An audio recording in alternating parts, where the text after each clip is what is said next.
ಮಣ್ಣಿನ ಮಗನು ಇವನು ಕೊಡುಗೈದಾನಿ, ಚಿನ್ನದ ಮಗನು ಇವನು ಅದ್ಭುತ ಜ್ಞಾನಿ. ಜನಸೇವೆಗೆಂದೇ ಹುಟ್ಟಿರುವ ದೇವರ ಕುಲವೋ, ಇವರ ನೆರಳೆ ಬಡವರಿಗೆ ನೂರಾನೆಯ ಬಲವೋ. ಈ ಮಣ್ಣಿಗೂ ಇವರ ಋಣವೈತೆ, ಪ್ರತಿ ಉಸಿರು ಇವರನ್ನೇ ನುಡಿದೈತೆ. ಜಯ ರತ್ನಾಕರ ಜಯ ರತ್ನಾಕರ ಜಯ ರತ್ನಾಕರ ಜಯತೋ, ಜಯ ರತ್ನಾಕರ ಜಯ ರತ್ನಾಕರ ಜಯ ರತ್ನಾಕರ ಜಯತೋ. ಮಣ್ಣಿನ ಮಗನು ಇವನು ಕೊಡಗೈದಾನಿ, ಚಿನ್ನದ ಮಗನು ಇವನು ಅದ್ಭುತ ಜ್ಞಾನಿ. ಕಲಘಟಗಿ ಮತಕ್ಷೇತ್ರದ ಜನರು ನನಗೆ ರಾಜಕೀಯ ಮರುಜೀವನ ಕೊಟ್ಟಿರ್ತಕ್ಕಂಥವ್ರು. ನಾನು ಕಲಘಟಗಿಯಲ್ಲಿ ಇರ್ತೀನಿ, ಮುಂದೆ ಬರ್ತಕ್ಕಂಥ ದಿನಗಳಲ್ಲಿ ಇಲ್ಲೇ ಕಲಘಟಗಿಯಿಂದ ಸ್ಪರ್ಧೆ ಮಾಡ್ತೀನಿ ಅಂತ ಈ ಸಂದರ್ಭ ಕೂಡ ಹೇಳಿಕ್ಕೆ ಇಚ್ಛೆ ಬಯಸ್ತೇನೆ ಬಂಧುಗಳೇ.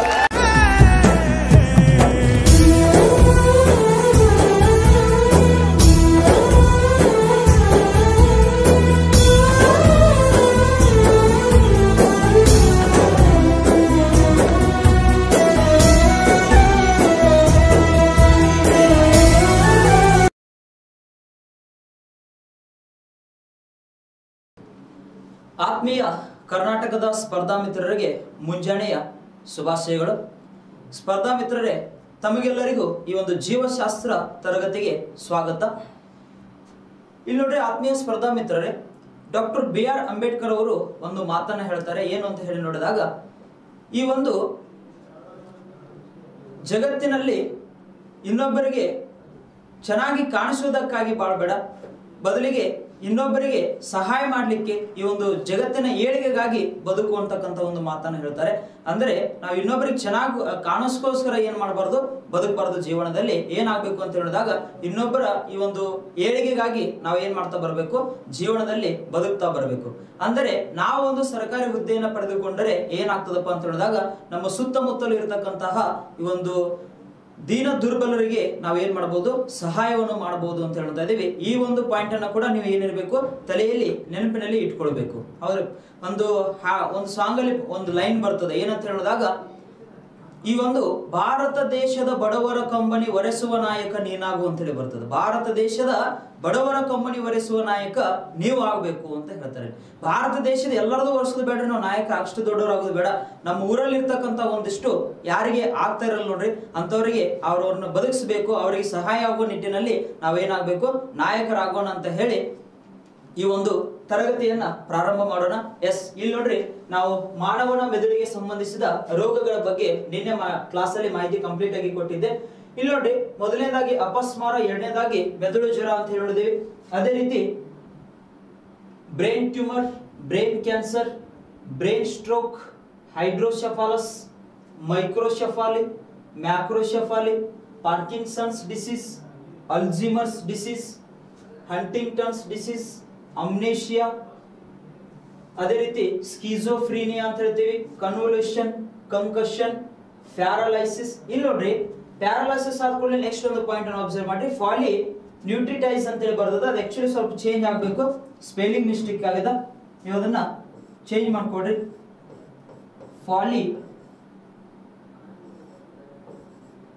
ನ್ಯೂರಿಟೀಸ್ ಆಗುತ್ತೆ. ಫಾಲಿ ನ್ಯೂರಿಟೀಸ್ ಆಗಬೇಕು, ಸ್ವಲ್ಪ ಚೇಂಜ್ ಮಾಡ್ಕೊಡ್ರಿ. ಈ ಒಂದು ಸಮಸ್ಯೆ ಯಾರಿಗೆ ಬಂದಿತ್ತು ಅಂತ ಹೇಳಿ ನೋಡಿದಾಗ, ಸ್ಟಿಫನ್ ಹಾಕಿಂಗ್ ಅಂತಕ್ಕಂತಹ ವಿಜ್ಞಾನಿಗೆ ಬಂದಿತ್ತು, ಗೊತ್ತಿರಲಿ. ಫಾಲಿ ನ್ಯೂರಿಟೀಸ್. ನೆಕ್ಸ್ಟ್ ಸಮಸ್ಯೆ ನೋಡ್ರಿ, ಈ ಒಂದು ಹೈಫೋನೆಟ್ರೇಮಿಯಾ, ಅಟಾಕ್ಸಿಯಾ ಅಂತ ಹೇಳಿದೀವಿ. ನೆಕ್ಸ್ಟ್ ಈ ಒಂದು ಮೇಲಿನ ರೋಗಗಳನ್ನ ಗುರುತು ಮಾಡ್ಲಿಕ್ಕೆ ಮಾಡ್ತಕ್ಕಂಥ ಪರೀಕ್ಷೆಗಳು EEG, MEG, MRI, ಅದೇ ರೀತಿ ಸಿಟಿ ಸ್ಕ್ಯಾನ್ ಅಂತ ಹೇಳಿದೀವಿ. ಇಲ್ಲಿ ನೋಡಿ, ಈ ಒಂದು EEG ಅಂತ ಹೇಳಿದಾಗ ಎಲೆಕ್ಟ್ರೋ ಎನ್ಸೆಫಲೋಗ್ರಾಫ್ ಅಂತ ಹೇಳಿ ಕರಿತೀವಿ. ನೆಕ್ಸ್ಟ್ MEG ಅಂತ ಹೇಳಿದಾಗ ಮ್ಯಾಗ್ನೆಟೋ ಎನ್ಸೆಫಲೋಗ್ರಾಫ್ ಗ್ರಾಫ್ ಅಂತ ಹೇಳಿ ನೋಡಿದ್ವಿ. MRI ಅಂದ್ರೆ ಮ್ಯಾಗ್ನೆಟಿಕ್ ರೆಸೊನೆನ್ಸ್ ಇಮೇಜಿಂಗ್. CT ಅಂತ ಹೇಳಿ ನೋಡಿದಾಗ ಕಂಪ್ಯೂಟೆಡ್ ಟೊಮೋಗ್ರಫಿ ಸ್ಕ್ಯಾನ್ ಅಂತ ಹೇಳಿ ಕರಿತೀವಿ. ಹೋಲ್ ಬಾಡಿಯನ್ನ ಏನ್ ಮಾಡ್ತಾರೆ, ಸ್ಕ್ಯಾನ್ ಮಾಡುತ್ತಾರೆ. ಈ ಒಂದು CT ಸ್ಕ್ಯಾನ್ ಅಲ್ಲಿ ಯಾವ ವಿಕಿರಣಗಳನ್ನು ಬಳಸುತ್ತಾರೆ, ಎಕ್ಸ್ ರೇಸ್ ಅನ್ನ ಬಳಸುತ್ತಾರೆ ಅಂತ ನೋಡಿದ್ದೇವೆ. ಅದೇ ರೀತಿ MRI ಸ್ಕ್ಯಾನರ್ಗಳಲ್ಲಿ ಮತ್ತು MEG ಸ್ಕ್ಯಾನರ್ಗಳಲ್ಲಿ ಏನ್ ಬಳಸ್ತಾರ, ರೇಡಿಯೋ ತರಂಗಗಳನ್ನು ಬಳಸುತ್ತಾರೆ ಅಂತ ನೋಡ್ತೀವಿ. ಈ ಒಂದು ಎಲೆಕ್ಟ್ರೋ ಎನ್ಸೆಫಲೋಗ್ರಾಫ್ ಅಲ್ಲಿ ಯಾವ ವಿಕಿರಣಗಳು ಅಂತ ಹೇಳಿ ನೋಡಿದಾಗ ಈ ಒಂದು ಬೀಟಾ ವಿಕಿರಣಗಳನ್ನು ಬಳಸುತ್ತಾರೆ ಅಂತ ಹೇಳಿ ನಿನ್ನೆ ಕ್ಲಾಸ್ ಅಲ್ಲಿ ಮಾಹಿತಿ ನೋಡಿದ್ದೀವಿ ಆಲ್ರೆಡಿ. ನೆಕ್ಸ್ಟ್ ನೋಡ್ರಿ, ನಾರ್ಕೋ ಟೆಸ್ಟ್, ನಾರ್ಕೋ ಪರೀಕ್ಷೆ ಅಂತ ಹೇಳ್ತೀವಿ. ಇಲ್ಲಿ ಒಬ್ಬ ವ್ಯಕ್ತಿಯಲ್ಲಿ ಅಡಗಿರ್ತಕ್ಕಂತಹ ವಿಷಯಗಳನ್ನ ಯಥಾವತ್ತಾಗಿ ಹೇಳಿಸುವ ಒಂದು ವಿಧಾನವನ್ನ ನಾರ್ಕೋ ಟೆಸ್ಟ್ ಅಂತ ಹೇಳಿ ಕರಿತೀವಿ, ನಾರ್ಕೋ ಪರೀಕ್ಷೆ ಅಂತ ಹೇಳ್ತೀವಿ. ಇಲ್ಲಿ ಆ ಒಂದು ವ್ಯಕ್ತಿಗೆ ಏನ್ ಮಾಡ್ತಾರಪ್ಪ ಅಂತ ಹೇಳಿದಾಗ ಒಂದು ರಾಸಾಯನಿಕ ವಸ್ತುವನ್ನು ಕೊಡುತ್ತಾರೆ, ಸೋಡಿಯಂ ಪೆಂಟಾಥಾಲ್ ಅಂತಕ್ಕಂತ ಒಂದು ಕೆಮಿಕಲ್ ಅನ್ನ ಆ ವ್ಯಕ್ತಿಗೆ ನೀಡುವುದರಿಂದ ಆ ವ್ಯಕ್ತಿ ಏನ್ ಮಾಡ್ತಾನಪ್ಪ ಅಂತ ಹೇಳಿದಾಗ ತನ್ನ ಒಂದು ಮೆದುಳಿನಲ್ಲಿ ಸ್ಟೋರ್ ಆಗಿರತಕ್ಕಂತಹ ವಿಷಯಗಳನ್ನ, ತನ್ನ ಮನಸ್ಸಿನಲ್ಲಿ ಇರತಕ್ಕಂತಹ ವಿಷಯಗಳನ್ನ ಯಥಾವತ್ತಾಗಿ ಏನ್ ಮಾಡುತ್ತಾರೆ, ಹೊರಗೆ ಹೇಳುತ್ತಾರೆ ಅಂತ ಹೇಳ್ತೀವಿ. ಈ ಒಂದು ಪರೀಕ್ಷೆ ಯಾವುದು, ನಾರ್ಕೋ ಟೆಸ್ಟ್ ಅಂತ ಹೇಳಿ ಕೊಡ್ತೀವಿ. ಇದನ್ನ ಸಾಮಾನ್ಯವಾಗಿ ಯಾರಿಗೆ ಮಾಡುತ್ತಾರೆ ಅಂತ ಹೇಳಿದಾಗ ಅಂತಾರಾಷ್ಟ್ರೀಯ ಉಗ್ರವಾದಿಗಳಿಗೆ ಈ ಒಂದು ಪರೀಕ್ಷೆಯನ್ನ ಮಾಡುತ್ತಾರೆ ಅಂತ ಹೇಳ್ತೀವಿ. ಅಂದರೆ ಅವರಲ್ಲಿ ಅಡಗಿರ್ತಕ್ಕಂಥ ವಿಷಯಗಳನ್ನ ಏನ್ ಮಾಡ್ಬೇಕಾಗಿದೆ, ತೆಗೆದುಕೊಳ್ಬೇಕಾಗಿರ್ತದೆ ಅಂತ ಹೇಳ್ತೀವಿ. ಈ ನಿಟ್ಟಿನಲ್ಲಿ ಈ ನಾರ್ಕೋ ಟೆಸ್ಟ್ ಮಾಡ್ತಾರ.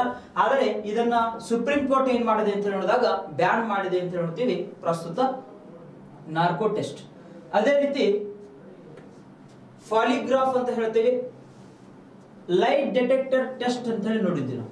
ಲೈಟ್ ಡಿಟೆಕ್ಟರ್ ಟೆಸ್ಟ್ ಅಂತ ಹೇಳಿ ನೋಡಿದಾಗ ಸುಳ್ಳನ್ನು ಪತ್ತೆ ಹಚ್ಚುವ ಪರೀಕ್ಷೆ ಅಂತ ಹೇಳಿ ನೋಡ್ತೀವಿ, ಅಥವಾ ಸುಳ್ಳನ್ನು ಪತ್ತೆ ಹಚ್ಚುವ ಒಂದು ಸಾಧನ ಅಂತ ಹೇಳಿ ಕೊಡ್ತಾ ಇದೀವಿ, ಒಂದು ವಿಧಾನ ಅಂತ ಹೇಳಿ ನೋಡ್ತಾ ಇದೀವಿ.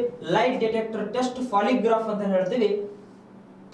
ಪಾಲಿಗ್ರಾಫ್ ಅಂದರೆ ಇಲ್ಲಿ ವ್ಯಕ್ತಿಯನ್ನ ಏನ್ ಮಾಡ್ತಾರಪ್ಪ ಅಂತ ಹೇಳಿದಾಗ ಕುಸ್ಕೊಂಡ್ಬಿಟ್ಟು ಏನ್ ಮಾಡ್ತಾರೆ ಅಂದ್ರ ಪ್ರಶ್ನೆಗಳನ್ನ ಕೇಳ್ತಾ ಹೋಗ್ತಾರೆ. ಪ್ರಶ್ನೆ ಕೇಳ್ತಾ ಹೋದಂತ ಸಂದರ್ಭದಲ್ಲಿ ಆ ವ್ಯಕ್ತಿಯ ಒಂದು ದೇಹದಲ್ಲಿ ಏನಾದ್ರೂ ಬದಲಾವಣೆಗಳು ಕಂಡು ಬಂದ್ರೆ, ಅಂದ್ರೆ ಇಲ್ಲಿ ಏನಾಗ್ತದ, ಹೃದಯ ಬಡಿತ ಹೆಚ್ಚಾಗ್ಬಹುದು. ಅದೇ ರೀತಿ ಈ ಒಂದು ಸ್ಕಿನ್ ಮೇಲೆ ಏನಾಗ್ತದೆ ಅಂತ ಹೇಳಿದಾಗ ಈ ಸ್ವೆಟ್ಟಿಂಗ್, ಬೆವರು ಕೂಡ ಏನಾಗ್ತದ, ಬಿಡುಗಡೆ ಆಗುತ್ತದೆ ಅಂತ ಹೇಳ್ತೀವಿ. ಜೊತೆಗೆ ಮಾತಿನಲ್ಲಿ ಕೂಡ, ಮಾತಿನ ಶೈಲಿಯಲ್ಲಿ ಕೂಡ ಏನಾಗ್ತಿರ್ತದ, ಬದಲಾವಣೆ ಕಂಡು ಬರ್ತಾ ಇರ್ತದ.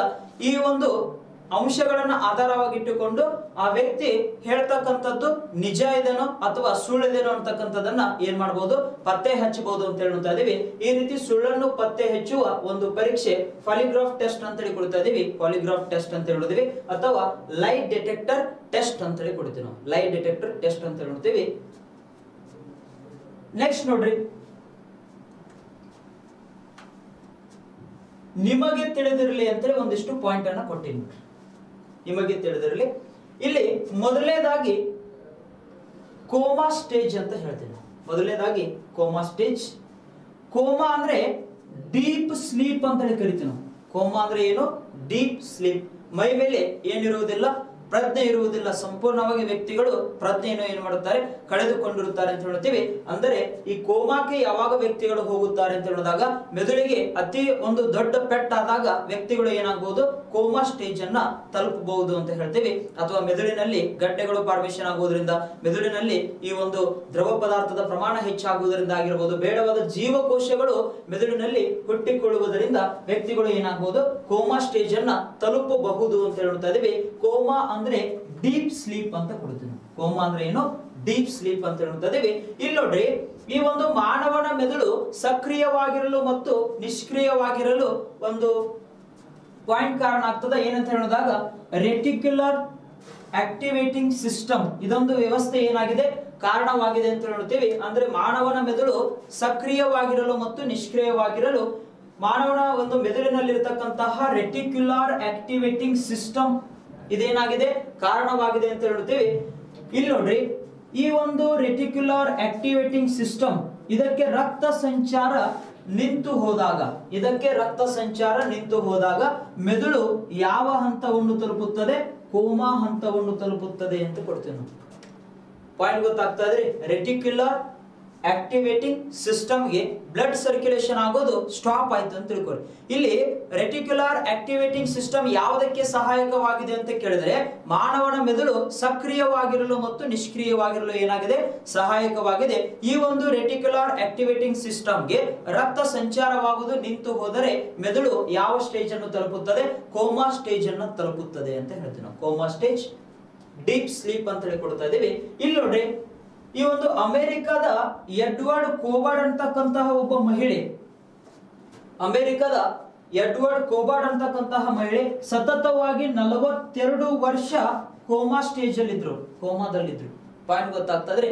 ಈ ರೀತಿ ಅತಿ ಹೆಚ್ಚು ಇಡೀ ಜಗತ್ತಿನಲ್ಲೇ ಅತಿ ಹೆಚ್ಚು ದೀರ್ಘ ಸಮಯದವರೆಗೂ ಕೋಮಾದಲ್ಲಿರ್ತಕ್ಕಂತಹ ವ್ಯಕ್ತಿ ಯಾರು ಅಂತ ಹೇಳಿ ಪ್ರಶ್ನೆ ಕೇಳಿದರೆ ಅದಕ್ಕೆ ಸರಿಯಾದ ಉತ್ತರ ಅಮೆರಿಕ ದೇಶದ ಎಡ್ವರ್ಡ್ ಕೋಬಾರ್ಡ್ ಅಂತಕ್ಕಂತಹ ಮಹಿಳೆ ಅಂತ ಹೇಳ್ತೇವೆ. 42 ವರ್ಷಗಳ ಕಾಲ ಅವರು ಯಾವ ಸ್ಟೇಜ್ ಅಲ್ಲಿ ಇದ್ರು, ಕೋಮಾ ಸ್ಟೇಜ್ ಅಲ್ಲಿ ಇದ್ರು ಅಂತ ಹೇಳ್ತೀವಿ. ಕೋಮಾ ಸ್ಟೇಜ್ ಅಲ್ಲಿ ಇದ್ರು. ಈ ರೀತಿ ಒಂದು ಕೋಮಾ ಬಗ್ಗೆ ನಿಮಗೆ ಮಾಹಿತಿ ಗೊತ್ತಿರಲಿ.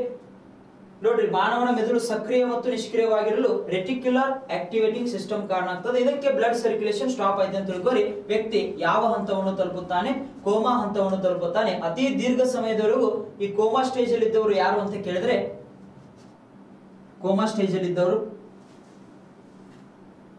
ಅಮೆರಿಕ ದೇಶದ ಎಡ್ವರ್ಡ್ ಕೋಬಾರ್ಡ್ ಅಂತಕ್ಕಂತಹ ಮಹಿಳೆ ಅಂತ ಹೇಳಿ ಕೊಡ್ತೀವಿ. ಎಡ್ವರ್ಡ್ ಕೋಬಾರ್ಡ್ ಅಂತ ಹೇಳಿದೀವಿ. ಇಲ್ಲಿ ನೋಡ್ರಿ, ಇಲ್ಲಿ ಮೆದುಳಿನ ಬಗ್ಗೆ ಇಷ್ಟು ಮಾಹಿತಿಯನ್ನು ನೋಡಿದೀವಿ.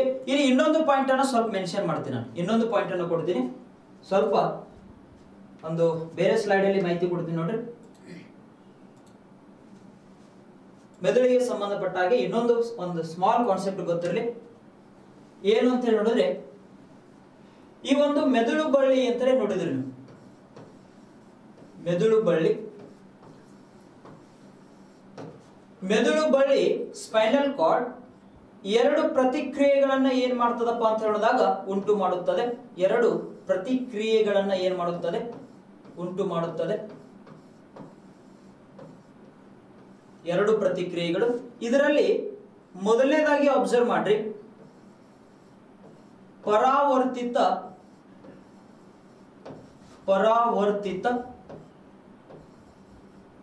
ಪ್ರತಿಕ್ರಿಯೆ, ಪರಾವರ್ತಿತ ಪ್ರತಿಕ್ರಿಯೆ. ಅದೇ ರೀತಿ ಪರಾವರ್ತಿತ ಚಾಪ ಅಂತೇಳಿ ಕರಿತೀವಿ. ಪರಾವರ್ತಿತ ಚಾಪ. ರಿಫ್ಲೆಕ್ಸ್ ಆರ್ಕ್ ಅಂತೇಳಿ ಕರಿತೀವಿ ಇದನ್ನ. Reflex arc. ಇದನ್ನ ರಿಫ್ಲೆಕ್ಸ್ ಆಕ್ಷನ್ ಅಂತೇಳಿ ಕರಿತೀವಿ. Reflex action and reflex arc ಅಂತೇಳಿ ಕೊಡ್ತಾ ಇದೀವಿ. ಈ ರೀತಿ ಎರಡು ಪ್ರತಿಕ್ರಿಯೆಗಳು ಮೆದುಳು ಬಳ್ಳಿಯಿಂದ ಉಂಟಾಗುತ್ತವೆ. ನೋಡಿ, ಸಾಮಾನ್ಯವಾಗಿ ಮೆದುಳಿನಿಂದ ಏನಾಗ್ತವ, ಮೆದುಳು ಬಳ್ಳಿಗಳು ಹೊರಡುತ್ತವೆ. ಸುಮಾರು 31 ಜೊತೆ ಅಂತೇಳಿ ಕೊಟ್ಟಿದ್ದೀವಿ ಮೆದುಳು ಬಳ್ಳಿಗಳು. ಈ ಮೆದುಳು ಬಳ್ಳಿಗಳು ಕನೆಕ್ಷನ್ ಯಾವ್ದಕ್ಕೆ ಇರ್ತಪ್ಪ ಅಂತ ಹೇಳಿದಾಗ ಮಾನವನ ದೇಹದಲ್ಲಿರ್ತಕ್ಕಂಥ ಬೇರೆ ಬೇರೆ ಈ ಒಂದು ಅಂಗಗಳಿಗೆ ಮೆದುಳು ಬಳ್ಳಿಗಳು ಕನೆಕ್ಟ್ ಆಗಿರ್ತಾವ. ಅಂದರೆ ಮೆದುಳಿನಿಂದ ಸಂದೇಶಗಳು ದೇಹಕ್ಕೆ ಹೋಗಬೇಕಾದ್ರೆ ಮೆದುಳು ಬಳ್ಳಿಗಳು ಕೂಡ ಏನಾಗಿವೆ, ಸಹಾಯಕವಾಗಿವೆ ಅಂತ ಹೇಳ್ತಾ ಇದೀವಿ ಮೆದುಳು ಬಳ್ಳಿಗಳು. ಇಲ್ಲಿ ಎರಡು ಪ್ರತಿಕ್ರಿಯೆಗಳು ಅಂತ ಹೇಳಿದಾಗ ಒಂದು ಪರಾವರ್ತಿತ ಪ್ರತಿಕ್ರಿಯೆ, ಒಂದು ಯಾವ ಪ್ರತಿಕ್ರಿಯೆ, ಪರಾವರ್ತಿತ ಪ್ರತಿಕ್ರಿಯೆ ಅಂತೇಳಿ ಕೊಡ್ತೀವಿ. ಪರಾವರ್ತಿತ ಪ್ರತಿಕ್ರಿಯೆ ಅಂತ ಹೇಳಿ ನೋಡಿದಾಗ ಈ ಒಂದು ಪ್ರಚೋದನೆಗೆ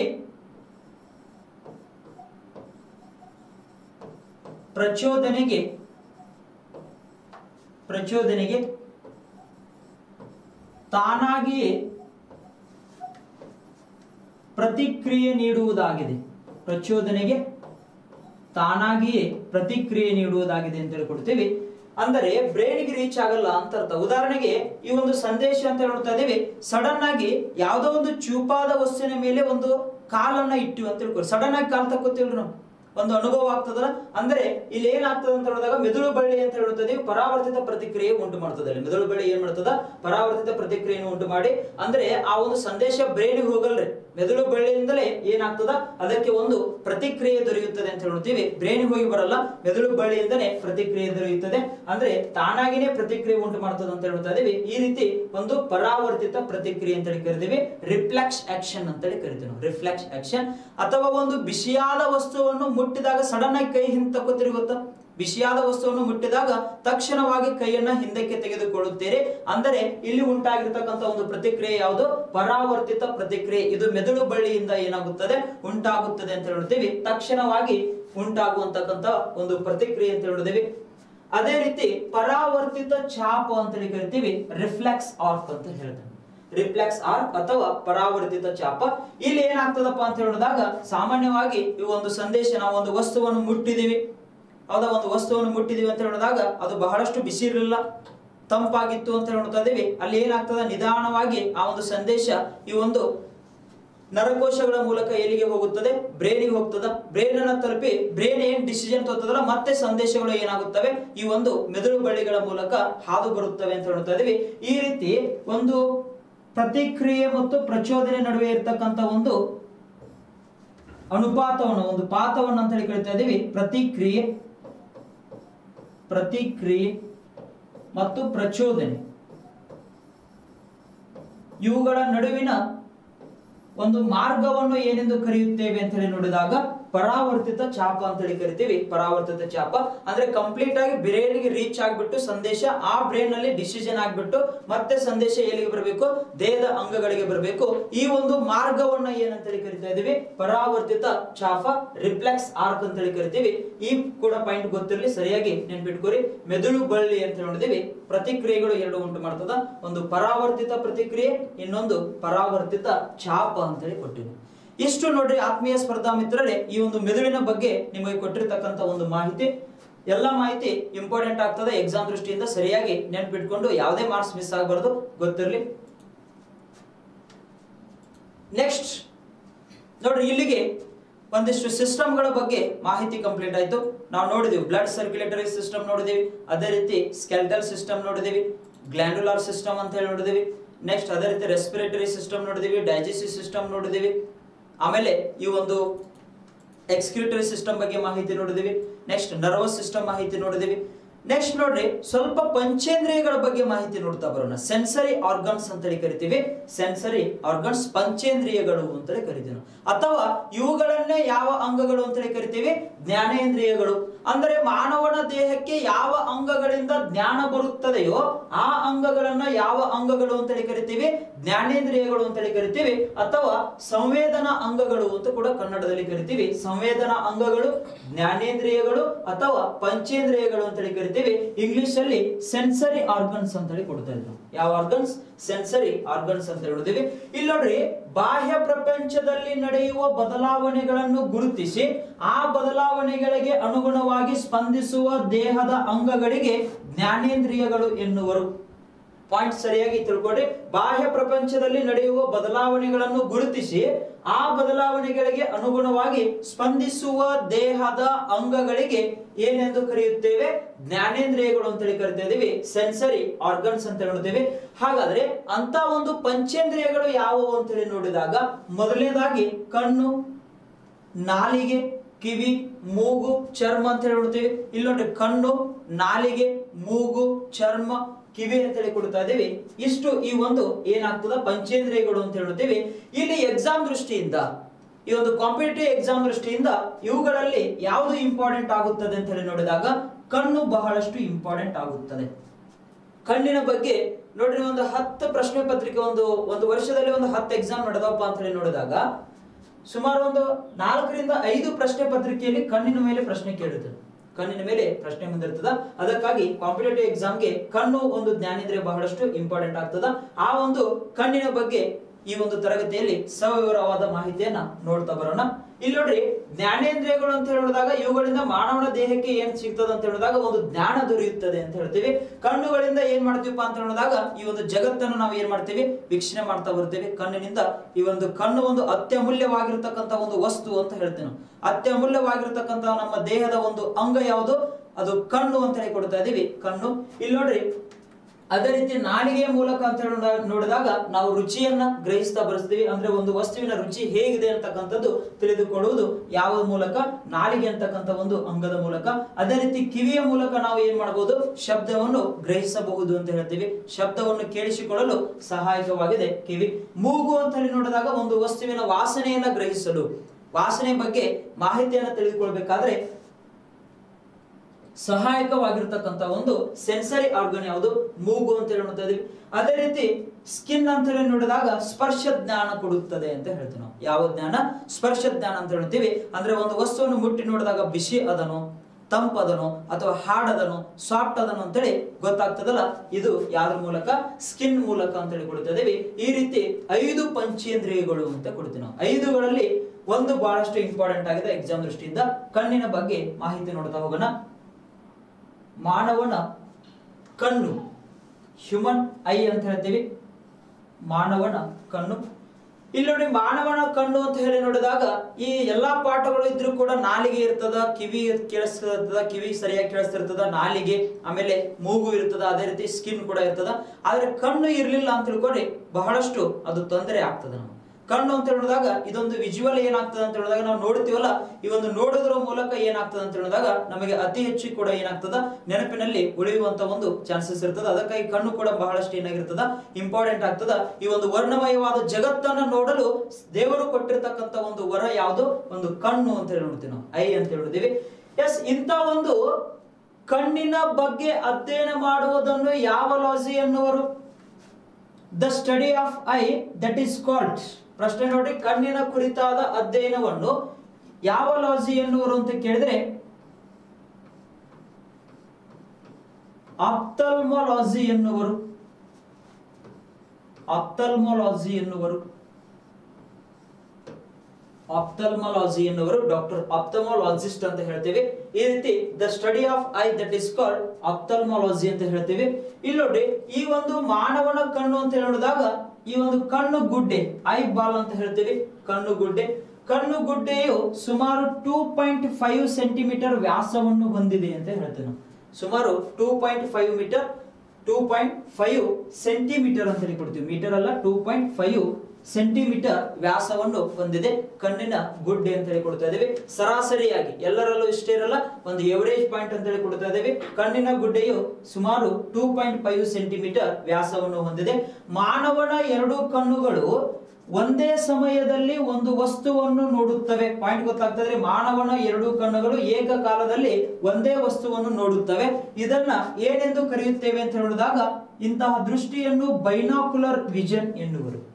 ಮಾನವನ ಕಣ್ಣುಗಳು ಏಕಕಾಲದಲ್ಲಿ ಒಂದೇ ವಸ್ತುವನ್ನು ನೋಡುತ್ತವೆ. ಇಂಥ ದೃಷ್ಟಿಯನ್ನು ಏನೆಂದು ಕರೆಯುತ್ತೇವೆ? ಬೈನಾಕ್ಯುಲರ್ ವಿಷನ್ ಅಂತೇಳಿ ಕರಿತೀವಿ ನಾವು. ಏಕಕಾಲದಲ್ಲಿ ಒಂದೇ ವಸ್ತು, ಒಂದು ಕಣ್ಣು ಈ ಕಡೆ ನೋಡಿ, ಇನ್ನೊಂದು ಕಣ್ಣು ಈ ಕಡೆ ನೋಡ್ಲಿಕ್ಕೆ ಆಗಲ್ಲ. ಹಂಗೇನ್ರ ಆಗ್ತದನ್ರಿ? ಪಾಯಿಂಟ್ ಗೊತ್ತಾಗ್ತದೆ. ನಾವು 2 ಕಣ್ಣುಗಳು ಅಟ್ ಎ ಟೈಮ್ ಒಂದೇ ವಸ್ತುವನ್ನು ನೋಡಬಹುದು. ನಾವು ಈ ಕಡೆ ನೋಡಿ, ಈ ಕಡೆ ನೋಡ್ಲಿಕ್ಕೆ ಆಗಲ್ಲ. ಪಾಯಿಂಟ್ ಗೊತ್ತಾಗ್ತದೆ. ಈ ರೀತಿ ಒಂದೇ ಸಮಯದಲ್ಲಿ ಈ ಒಂದು ವಸ್ತುವನ್ನು ನೋಡುತ್ತವೆ. ಈ ಒಂದು ದೃಷ್ಟಿಯನ್ನ ಏನೆಂದು ಕರೆಯುತ್ತೇವೆ? ಬೈನಾಕ್ಯುಲರ್ ವಿಷನ್ ಅಂತ ಹೇಳಿ ಕರಿತಾ ಇದೀವಿ. Binocular vision. ನೆಕ್ಸ್ಟ್, ಈ ಒಂದು ಕಣ್ಣಿನ ಭಾಗಗಳ ಬಗ್ಗೆ ಮಾಹಿತಿ ನೋಡ್ತಾ ಬರೋಣ. ಕಣ್ಣಿನ ಭಾಗಗಳು, ಪಾರ್ಟ್ಸ್ ಆಫ್ ಹ್ಯೂಮನ್ ಐ ಅಂತ ಹೇಳ್ತಾ ಇದೀವಿ. ಇದು ಮಾನವನ ಒಂದು ಕಣ್ಣಿನ ಚಿತ್ರ ಅಂತ ಹೇಳ್ತಾ ಇದೀವಿ. ಒಂದು ಡೈಗ್ರಾಮ್, ಹ್ಯೂಮನ್ ಐ. ಇಲ್ಲಿ ಮೊದಲನೇದಾಗಿ ಸ್ಕ್ಲೀರಾ ಅಂತ ಹೇಳಿ ಕೊಡ್ತೀನಿ ನೋಡ್ರಿ. ಮೊದಲನೇದಾಗಿ ಸ್ಕ್ಲೀರಾ. ಸ್ಕ್ಲೀರಾ ಇದೊಂದು ಕಣ್ಣಿನ ಅತ್ಯಂತ ಹೊರಪದರಾಗಿದೆ ಅಂತ ಹೇಳಿ ಕೊಡ್ತೀವಿ. ಸ್ಕ್ಲೀರಾ ನೀವು ಬರ್ಕೊಳ್ತಾ ಬರಬೇಕು. ಸ್ಕ್ಲೀರಾ ಕಣ್ಣಿನ ಅತ್ಯಂತ ಏನಾಗಿದೆ? ಹೊರಪದರಾಗಿದೆ. ಜೊತೆಗೆ ಇದು ಕಣ್ಣಿಗೆ ಏನ್ ಕೊಡ್ತದಪ್ಪ ಅಂತ ಹೇಳಿದಾಗ ರಕ್ಷಣೆಯನ್ನು ಒದಗಿಸುತ್ತದೆ ಅಂತ ಹೇಳ್ತೀವಿ. ಈ ಮೇಲ್ಭಾಗದಲ್ಲಿ ಕಂಡು ಬರ್ತದೆ ನೋಡ್ರಿ, ವೈಟ್ ಕಲರ್ ಅಲ್ಲಿ ಅಬ್ಸರ್ವ್ ಮಾಡಬಹುದು ನೀವು. ಸ್ಕ್ಲೀರಾ ಅಂತಕ್ಕಂಥ ಒಂದು ಭಾಗ ಕಣ್ಣಿನ ಅತ್ಯಂತ ಹೊರಪದರಾಗಿದೆ. ಇದು ಕಣ್ಣಿಗೆ ಏನು ಒದಗಿಸುತ್ತದೆ? ರಕ್ಷಣೆಯನ್ನು ಒದಗಿಸುತ್ತದೆ ಅಂತ ಹೇಳ್ತೀವಿ. ರಕ್ಷಣೆ ಒದಗಿಸುತ್ತದೆ ಯಾವುದು? ಸ್ಕ್ಲೀರಾ. ಎಸ್, ನೆಕ್ಸ್ಟ್ ಪಾಯಿಂಟ್ ಅಬ್ಸರ್ವ್ ಮಾಡ್ರಿ. ನೆಕ್ಸ್ಟ್ ಕೊರಾಯ್ಡ್ ಅಂತ ಹೇಳಿ ನೋಡ್ತೀವಿ. ಕೊರಾಯ್ಡ್ ನಂಬರ್ 1 ಸ್ಕ್ಲೀರಾ, ನಂಬರ್ 2 ಕೊರಾಯ್ಡ್ ಅಂತ ಹೇಳಿ ನೋಡ್ತಾ ಇದೀವಿ. ಈ ಒಂದು ಕೊರಾಯ್ಡ್ ಕಣ್ಣಿಗೆ ರಕ್ತವನ್ನು ಸಂಚಾರ ಮಾಡುವ ಭಾಗವಾಗಿದೆ. ಕೊರಾಯ್ಡ್ ನೋಡ್ರಿ, ಕಣ್ಣಿಗೆ ಏನು ಒದಗಿಸುತ್ತದೆ? ರಕ್ಷಣೆಯನ್ನು ಒದಗಿಸುತ್ತದೆ.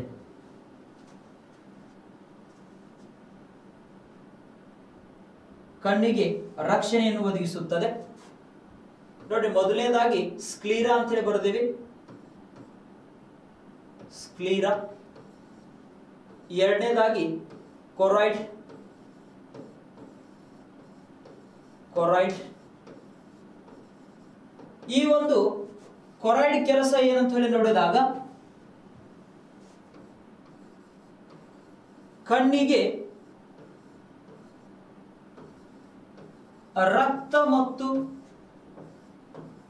ರಕ್ತ ಮತ್ತು ಪೋಷಕಾಂಶಗಳನ್ನು ಒದಗಿಸುತ್ತದೆ. ಪೋಷಕಾಂಶಗಳನ್ನು ತಂದು ಕೊಡುತ್ತದೆ ಅಂತ ಬರಿತೀನಿ ನೋಡ್ರಿ. ಅಂದರೆ ಕಣ್ಣು ಕೂಡ ಇಲ್ಲಿ ಆರೋಗ್ಯವಾಗಿರಬೇಕಾದ್ರೆ ಆಕ್ಸಿಜನ್ ಬೇಕೇ ಬೇಕು. ಜೀವಕೋಶಗಳು ಉಸಿರಾಡಲು ಸಹಾಯಕವಾಗಿದೆ, ಆಮ್ಲಜನಕ ಅಂತ ಹೇಳಿಕೊಡ್ತಾ ಇದ್ದೇವೆ. ಇಲ್ಲಿ ಪ್ರಮುಖವಾಗಿ ಕಣ್ಣಿಗೆ ರಕ್ತ ಮತ್ತು ಪೋಷಕಾಂಶಗಳನ್ನು ತಂದು ಕೊಡುತ್ತದೆ ಅಂತ ಹೇಳಿದಾಗ ಈ ರಕ್ತದಲ್ಲಿ ಪ್ರಮುಖವಾಗಿ ಏನಿರ್ತದಪ್ಪ ಅಂತ ಹೇಳಿದಾಗ ಆಕ್ಸಿಜನ್ ಇರುತ್ತದೆ ಅಂತ ನೋಡ್ತೀವಿ. ಆಕ್ಸಿಜನ್ ಇರ್ತದ ರಕ್ತದಲ್ಲಿ. ಅದೇ ರೀತಿ ಏನಿರ್ತದ ಗ್ಲೂಕೋಸ್ ಕೂಡ ಏನಾಗ್ತದ ಕಂಡು ಬರುತ್ತದೆ ಅಂತ ನೋಡ್ತೀವಿ. ಈ ರೀತಿ ಕಣ್ಣಿಗೆ ರಕ್ತ ಮತ್ತು ಪೋಷಕಾಂಶಗಳನ್ನ ತಂದು ಕೊಡುವ ಕಣ್ಣಿನ ಭಾಗ ಯಾವುದು ಅಂತೇಳಿ ಪ್ರಶ್ನೆ ಎಕ್ಸಾಮಿಗೆ ಬಂದದ. ಕೊರಾಯ್ಡ್ ಅಂತ ಹೇಳ್ತೀವಿ ನಾವು. ಕಣ್ಣಿಗೆ ರಕ್ತವನ್ನು ಸಂಚಾರ ಮಾಡುವ ಭಾಗ ಯಾವುದು? ಕೊರಾಯ್ಡ್. ಇಲ್ಲಿ ಕಣ್ಣು ಕೂಡ ಬದುಕಬೇಕಾದ್ರೆ ಒಂದು ಬ್ಲಡ್ ಬೇಕಾಗ್ತದ. ಬ್ಲಡ್ ಅಂತ ಹೇಳಿದಾಗ ಪ್ರಮುಖವಾಗಿ ಅಲ್ಲಿ ಆಕ್ಸಿಜನ್ ಮತ್ತು ಗ್ಲೂಕೋಸ್ ಅಂತೇಳಿ ಕೊಡ್ತೀವಿ. ಆಮ್ಲಜನಕ ಮತ್ತು ಗ್ಲೂಕೋಸ್ ಅಂತೇಳಿ ಕೊಡ್ತಾ ಇದೀವಿ. ಈ ರೀತಿ ಕಣ್ಣಿಗೆ ರಕ್ತವನ್ನು ತಂದು ಕೊಡುತ್ತದೆ. ಯಾವುದು? ಕೊರಾಯ್ಡ್ ಅಂತ ಹೇಳಿ ನೋಡ್ತೇವೆ. ಕೊರಾಯ್ಡ್. ಇಲ್ಲಿ ನೋಡ್ರಿ, ಅದೇ ರೀತಿ ನೆಕ್ಸ್ಟ್ ಪಾಯಿಂಟ್ ಅಬ್ಸರ್ವ್ ಮಾಡಿ. ಸ್ಕ್ಲೀರಾ ಕಂಪ್ಲೀಟ್ ಆಯ್ತು, ಕೊರಾಯ್ಡ್ ಕಂಪ್ಲೀಟ್ ಆಯ್ತು. ನೆಕ್ಸ್ಟ್ ನೋಡ್ರಿ, ರೆಟಿನಾ ಬಗ್ಗೆ ಸ್ವಲ್ಪ ಮಾಹಿತಿ ನೋಡೋಣ. ರೆಟಿನಾ ಅಂತ ಹೇಳ್ತೀವಿ. ಇಲ್ಲಿ ನೋಡ್ರಿ, ರೆಟಿನಾ ಕಣ್ಣು ಬರ್ತದ. ರೆಟಿನಾ ಈ ಒಂದು ರೆಡ್ ಕಲರ್ ಅಬ್ಸರ್ವ್ ಮಾಡ್ತಿದ್ರು, ಅದ್ರ ಒಳಗಡೆ ಪಾಯಿಂಟ್ ಅನ್ನು ಅಬ್ಸರ್ವ್ ಮಾಡ್ರಿ. ರೆಟಿನಾ ಅಂತ ಹೇಳಿ ನೋಡ್ತಾ ಇದ್ದೀವಿ. ರೆಟಿನಾ, ಈ ಒಂದು ರೆಟಿನಾ ಬಗ್ಗೆ ಮಾಹಿತಿ.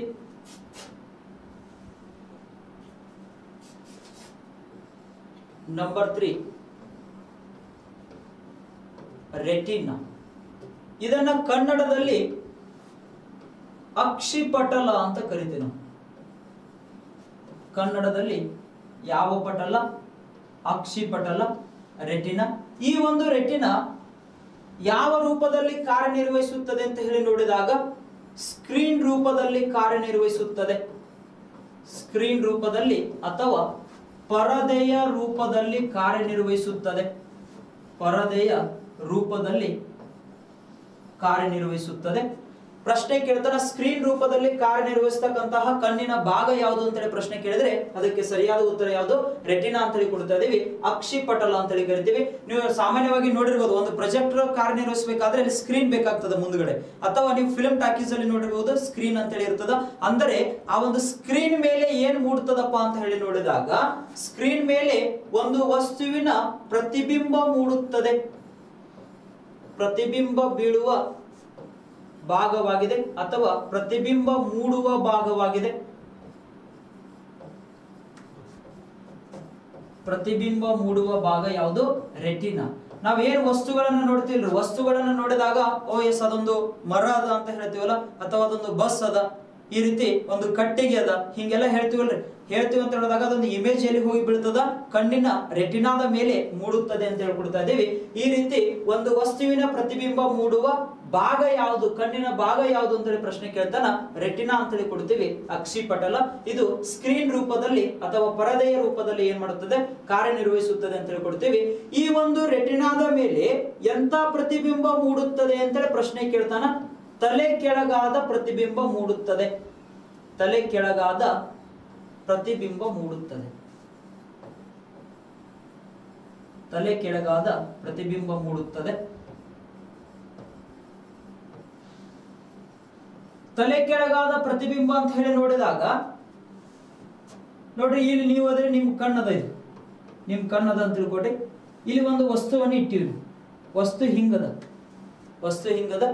ಇಲ್ಲಿ ಐ ಅದ. ಇಲ್ಲಿ ಒಳಗಡೆ ಏನಿರ್ತದ? ರೆಟಿನಾ ಕಣ್ಣು ಬರ್ತದೆ. ಈ ಪಾರ್ಟಲ್ಲಿ ನಮ್ಗೆ ಏನ್ ಕಣ್ಣು ಬರ್ತದ? ರೆಟಿನಾ ಕಣ್ಣು ಬರುತ್ತದೆ ಅಂತ ಹೇಳ್ತೀವಿ. ಈ ವಸ್ತುವಿನ ಪ್ರತಿಬಿಂಬ ಎಲ್ಲಿ ಮೂಡುತ್ತದೆ? ರೆಟಿನಾದ ಮೇಲೆ ಮೂಡುತ್ತದೆ. ವಸ್ತುವಿನ ಪ್ರತಿಬಿಂಬ ಸ್ವಲ್ಪ ಡೈಗ್ರಾಮ್ ದೊಡ್ಡದಾಗಿ ತೆಗಿತಾ ಇದೆ ನೋಡ್ರಿ. ಇದು ಒಂದು ವಸ್ತು, ಇದು ಐ ಅಂತ ಹೇಳಿ ಕೊಡ್ತಾ ಇದೀವಿ. ಕಣ್ಣು ರೆಟಿನಾದ ಮೇಲೆ ಈ ವಸ್ತುವಿನ ಪ್ರತಿಬಿಂಬ ಮೂಡುತ್ತದೆ. ಹಾಗಾದ್ರೆ ಪ್ರತಿಬಿಂಬ ಹೇಗೆ ಮೂಡುತ್ತದೆ? ತಲೆ ಕೆಳಗಾದ ಪ್ರತಿಬಿಂಬ ಮೂಡುತ್ತದೆ. ಪಾಯಿಂಟ್ ಅನ್ನು ಅಬ್ಸರ್ವ್ ಮಾಡ್ತಾ ಬರ್ರಿ. ಸರ್, ಕಾರಣ ಏನು? ಕಣ್ಣಿನ ಒಂದು ರೆಟಿನಾದ ಮೇಲೆ ತಲೆ ಕೆಳಗಾಗಿರ್ತಕ್ಕಂಥ ಒಂದು ನೈಜವಾದ ಪ್ರತಿಬಿಂಬ ಏನಾಗುತ್ತದೆ? ನೈಜ ಪ್ರತಿಬಿಂಬ ಮೂಡುತ್ತದೆ ಅಂತ ಹೇಳಿ ಕೊಡ್ತೀವಿ. ನೋಡ್ರಿ ನೈಜ ಪ್ರತಿಬಿಂಬ ಯಾವಾಗಲೂ ಏನಾಗಿರ್ತದ ತಲೆ ಕೆಳಗಾಗಿರ್ತದ ಅಂತ ಹೇಳಿಕೊಡ್ತಾ ಇದೀವಿ. ಇಲ್ಲಿ ಕಣ್ಣಿನ ರೆಟಿನಾದ ಮೇಲೆ ತಲೆ ಕೆಳಗಾಗಿರ್ತಕ್ಕಂಥ ಒಂದು ಪ್ರತಿಬಿಂಬ ಮೂಡುತ್ತದೆ.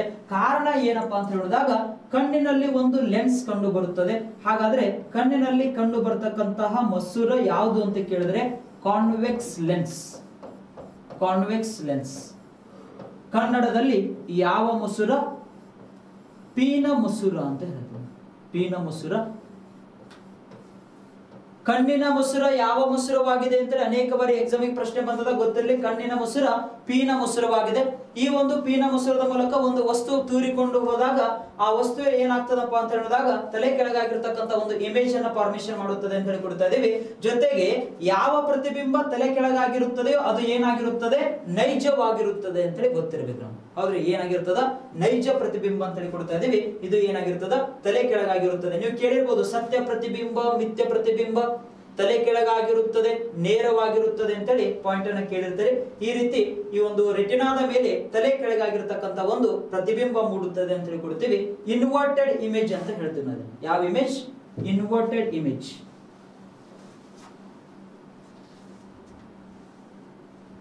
ತಲೆ ಕೆಳಗಾದ ಪ್ರತಿಬಿಂಬ, ಇನ್ವರ್ಟೆಡ್ ಇಮೇಜ್.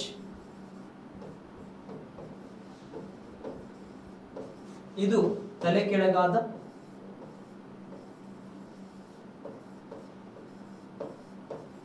ಹಾಗಾದ್ರೆ ನೇರವಾದ ಪ್ರತಿಬಿಂಬವನ್ನ ಎರೆಕ್ಟೆಡ್ ಇಮೇಜ್ ಅಂತ ಕರಿತೀವಿ. ಇಂಗ್ಲಿಷ್ ಅಲ್ಲಿ ಎರೆಕ್ಟೆಡ್ ಇಮೇಜ್. ತಲೆ ಕೆಳಗಾದ ಪ್ರತಿಬಿಂಬ ಸತ್ಯ ಪ್ರತಿಬಿಂಬವಾಗಿರುತ್ತದೆ. ಇದನ್ನ ರಿಯಲ್ ಇಮೇಜ್ ಅಂತ ಕರಿತೀವಿ ನಾವು. ಇಂಗ್ಲಿಷ್ ಅಲ್ಲಿ ಯಾವ ಇಮೇಜ್? Real image. ಹಾಗಾದ್ರೆ ನೇರವಾದ ಪ್ರತಿಬಿಂಬ ಅಂತ ಹೇಳಿ ನೋಡಿದಾಗ ಎರೆಕ್ಟೆಡ್ ಇಮೇಜ್ ಅಂತ ಹೇಳಿ ನೋಡಿದ್ರೆ ಅದು ಏನಾಗಿರ್ತದ? ಮಿಥ್ಯ ಪ್ರತಿಬಿಂಬ ಅಂತ ಹೇಳಿ ಕೊಡ್ತೀವಿ. ತಲೆ ಕೆಳಗಾಗಿರ್ತಕ್ಕಂಥ ಪ್ರತಿಬಿಂಬ ಸತ್ಯ ಪ್ರತಿಬಿಂಬ, ನೇರವಾಗಿರ್ತಕ್ಕಂಥ ಪ್ರತಿಬಿಂಬ ಮಿಥ್ಯ ಪ್ರತಿಬಿಂಬ. ಇದನ್ನ ವಿರ್ಚುವಲ್ ಇಮೇಜ್ ಅಂತ ಹೇಳಿ ಕೊಡ್ತಾ ಇದೀವಿ. ಇಂಗ್ಲಿಷ್ ಅಲ್ಲಿ ಯಾಕಂದ್ರೆ ಬರ್ದಿರ್ತಾನೆ.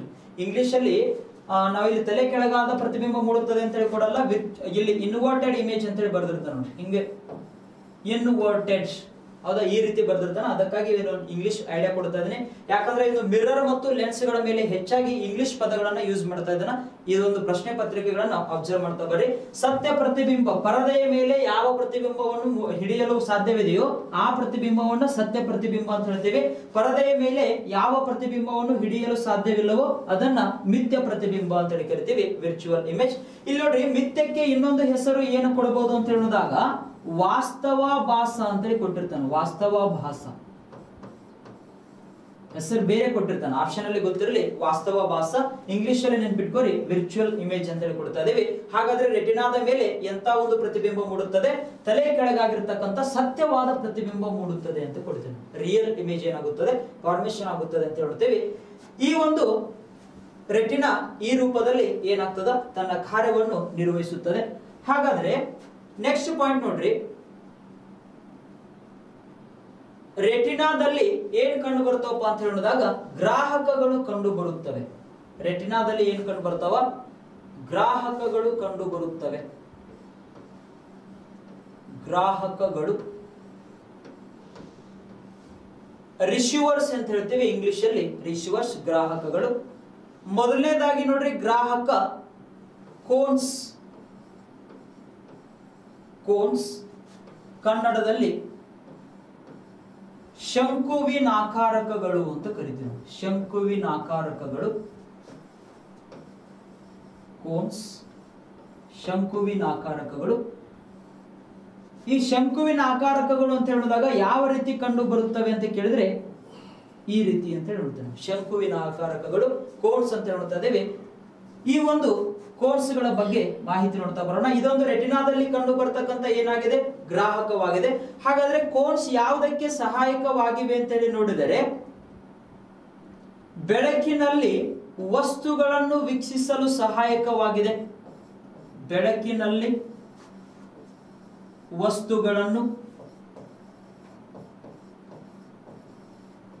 ವಸ್ತುಗಳನ್ನು ನೋಡಲು ಸಹಾಯಕವಾಗಿರ್ತಕ್ಕಂಥ ರೆಟಿನಾದ ಗ್ರಾಹಕ ಯಾವುದು ಅಂತ ಪ್ರಶ್ನೆ ಕೇಳ್ತಾನ ಕೋನ್ಸ್ ಅಂತೇಳಿ ಕೊಡ್ತಾ ಇದೀವಿ. ನಾವು ಬೆಳಕಿನಲ್ಲಿ ವಸ್ತುಗಳು ನಮ್ಮ ಕಣ್ಣಿಗೆ ಕಾಣಿಸ್ತಾವಲ್ರಿ, ಅದಕ್ಕೆ ಕಾರಣವಾಗಿರ್ತಕ್ಕಂಥ ಒಂದು ಗ್ರಾಹಕ ಯಾವುದು? ಕೋನ್ಸ್ ಅಂತ ಹೇಳಿ ನೋಡ್ತೀವಿ ನಾವು. ಕೋನ್ಸ್ ಅಂತ ಹೇಳಿ ಕೊಟ್ಟಿವಿ. ಇಲ್ಲಿ ನೋಡ್ರಿ, ಈ ಒಂದು ಕೋನ್ಸ್ ಏನ್ ಮಾಡ್ತಾವಪ್ಪ ಅಂತ ಹೇಳಿದಾಗ ವಿಬ್ಜಿಆರ್ ಬಣ್ಣಗಳನ್ನು ಗುರುತಿಸುತ್ತವೆ. ವಿಬ್ಜಿಆರ್ ಬಣ್ಣಗಳನ್ನು ಗುರುತಿಸುತ್ತವೆ. ವಿಬ್ಜಿಆರ್ ಬಣ್ಣಗಳನ್ನು ಗುರುತಿಸುತ್ತವೆ.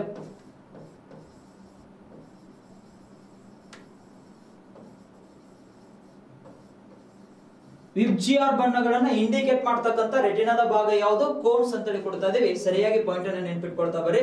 ಇಲ್ಲಿ ವಿಬ್ಜಿಆರ್ ಬಣ್ಣಗಳು ಅಂತ ಹೇಳಿದಾಗ violet, IndiGo, blue, green, yellow, orange ಮತ್ತು ರೆಡ್ ಬಣ್ಣಗಳು ಅಂತ ಹೇಳಿ ಕೊಡ್ತಾ ಇದೀವಿ. ಈ ಎಲ್ಲಾ ಬಣ್ಣಗಳನ್ನ ಗುರುತಿಸ್ತಕ್ಕಂಥ ನಾವು ನೋಡಿದೀವಿ ಅಂದ್ರ, ಓ ಇದು ರೆಡ್ ಕಲರ್ ಅದ, ಆದ್ರೆ ಇದು ಗ್ರೀನ್ ಕಲರ್ ಅದ, ಇದು ಬ್ಲೂ ಕಲರ್ ಅದ ಅಂತ ಹೇಳ್ತಾ ಇದೀವಲ್ಲ, ಅದಕ್ಕೆ ಕಾರಣವಾಗಿರ್ತಕ್ಕಂಥ ಕಣ್ಣಿನ ಒಂದು ಗ್ರಾಹಕ ಯಾವುದು ಅಂತ ಕೇಳಿದ್ರೆ ಕೋನ್ಸ್ ಅಂತ ಹೇಳಿ ಕೊಡ್ತೀವಿ ನಾವು. ಕೋನ್ಸ್ ವಿಬ್ಜಿಆರ್ ಬಣ್ಣಗಳನ್ನ ಏನ್ ಮಾಡುತ್ತದೆ? ಇಂಡಿಕೇಟ್ ಮಾಡುತ್ತದೆ. ನೋಡ್ರಿ, ಒಂದು ಕಣ್ಣಲ್ಲಿ ಸುಮಾರು 100, ಈ ಒಂದು ಕಣ್ಣಲ್ಲಿ ಅಂತ ನೋಡಿದಾಗ ಕೋನ್ಸ್ ಎಷ್ಟು ಕಂಡು ಬರುತ್ತವೆ ಅಂತ ನೋಡಿದ್ರೆ ಸುಮಾರು 7 ಮಿಲಿಯನ್ ಅಂತ ಹೇಳಿ ಕೊಡ್ತೀವಿ ನಾವು. ಸುಮಾರು 7 ಮಿಲಿಯನ್ ಕೋನ್ಸ್ ಕಂಡು ಬರುತ್ತವೆ ಒಂದು ಕಣ್ಣಲ್ಲಿ. ಸುಮಾರು 7 ಮಿಲಿಯನ್ ಏನು ಕಂಡು ಬರುತ್ತವೆ? ಕೋನ್ಸ್ಗಳು ಕಂಡು ಬರುತ್ತವೆ. ಕೋನ್ಸ್ಗಳ ಕೆಲಸ ಏನು? ಬೆಳಕಿನಲ್ಲಿ ವಸ್ತುಗಳನ್ನು ನೋಡಲು ಸಹಾಯ ಮಾಡುತ್ತವೆ, ಜೊತೆಗೆ ಎಲ್ಲಾ ಬಣ್ಣಗಳನ್ನ ಗುರುತಿಸಲು ಏನ್ ಮಾಡುತ್ತವೆ? ಸಹಾಯ ಮಾಡುತ್ತದೆ ಅಂತ ಹೇಳ್ತೀವಿ. ಈ ರೀತಿ ಶಂಕುವಿನ ಆಕಾರಕಗಳು ರೆಟಿನಾದಲ್ಲಿ ಏನಾಗುತ್ತವೆ? ಕಂಡು ಬರುತ್ತವೆ. ನೋಡಿ, ಕೋನ್ಸ್ ಬಗ್ಗೆ ಎಷ್ಟು ಮಾಹಿತಿ ಗೊತ್ತಿರಲಿ. ಇಲ್ಲೇ ಕೆಳಗಡೆ ಬರ್ತೀನಿ ನೋಡ್ರಿ, ರಾಡ್ಸ್ ಬಗ್ಗೆ ಸ್ವಲ್ಪ ಮಾಹಿತಿ ನೋಡಿ. 2 ಗ್ರಾಹಕಗಳು, ಒಂದು ಕೋನ್ಸ್, ಇನ್ನೊಂದು ರಾಡ್ಸ್. ಕನ್ನಡದಲ್ಲಿ ದಂಡಕಾರಕಗಳು ಅಂತ ಕರಿತೀವಿ. ದಂಡಕಾರಕಗಳು, ರಾಡ್ಸ್. ಈ ರೀತಿ ಒಂದು ಸ್ಟ್ರಕ್ಚರ್ ಅನ್ನ ಹೊಂದಿರುತ್ತದೆ ರಾಡ್ಸ್ ಅಂತ ಹೇಳಿ ಕೊಡ್ತಾ ಇದೀವಿ. ಇದು ಕೋನ್ಸ್ ಅಂತ ಹೇಳಿ ಕೊಟ್ಟಿವಿ. ಇಲ್ಲಿ ನೋಡ್ರಿ, ಈ ಒಂದು ದಂಡಕಾರಕಗಳು ಅಂತ ಹೇಳಿ ನೋಡಿದಾಗ ಬೆಳಕಿನಲ್ಲಿ ವಸ್ತುಗಳನ್ನು ನೋಡಲು ಸಹಾಯಕವಾಗಿದೆ ಯಾವುದು? ಕೋನ್ಸ್. ಹಾಗಾದರೆ ಮಂದ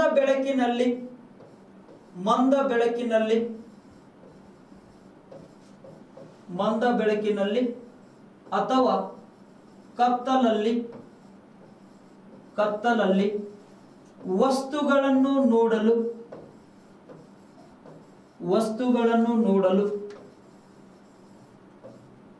ಯಾವ ಒಂದು ಗ್ರಾಹಕ ಸಹಾಯಕವಾಗಿದೆ ಅಂತ ಕೇಳಿದ್ರೆ ರಾಡ್ಸ್ ಅಂತ ಹೇಳಿ ಕೊಡ್ತಾ ಇದೀವಿ. ನೋಡ್ರಿ, ಬೆಳಕಿನಲ್ಲಿ ವಸ್ತುಗಳನ್ನು ನೋಡಲು ಕೋನ್ಸ್. ಹಾಗಾದ್ರೆ ಮಂದ ಬೆಳಕು ಅಂತ ಹೇಳಿ ಕೊಡ್ತಾ ಇದೀವಿ, ಅಂದ್ರೆ ಕಡಿಮೆ ಬೆಳಕು ಅಂತ ಅರ್ಥ. ಮಂದವಾಗಿರ್ತಕ್ಕಂಥ ಬೆಳಕು ಅಂದ್ರೆ ಏನು? ಕಡಿಮೆ ಬೆಳಕು ಅಂತ ಹೇಳಿ ಕೊಡ್ತಾ ಇದೀವಿ. ಅಥವಾ ಕತ್ತಲಲ್ಲಿ ಅಂತ ಹೇಳಿ ನೋಡ್ತೇವೆ ನಾವು. ಕತ್ತಲಲ್ಲಿ ವಸ್ತುಗಳನ್ನು ನೋಡಲು ಸಹಾಯಕವಾಗಿರ್ತಕ್ಕಂತಹ ಒಂದು ಗ್ರಾಹಕ ಯಾವುದು ಅಂತ ಕೇಳಿದ್ರೆ ರಾಡ್ಸ್ ಅಂತ ಹೇಳಿ ಕೊಡ್ತಾ ಇದೀವಿ. ದಂಡಕಾರಕಗಳು. ಈ ಒಂದು ಕೋನ್ಸ್ಗಳು ಎಲ್ಲಾ ವಿಬ್ಜಿಆರ್ ಬಣ್ಣಗಳನ್ನ ಗುರುತಿಸಿದರೆ ದಂಡಕಾರಕಗಳು ಯಾವ ಬಣ್ಣಗಳನ್ನು ಗುರುತಿಸುತ್ತವೆ ಅಂತ ನೋಡಿದಾಗ ಕೇವಲ ಬ್ಲ್ಯಾಕ್ ಮತ್ತು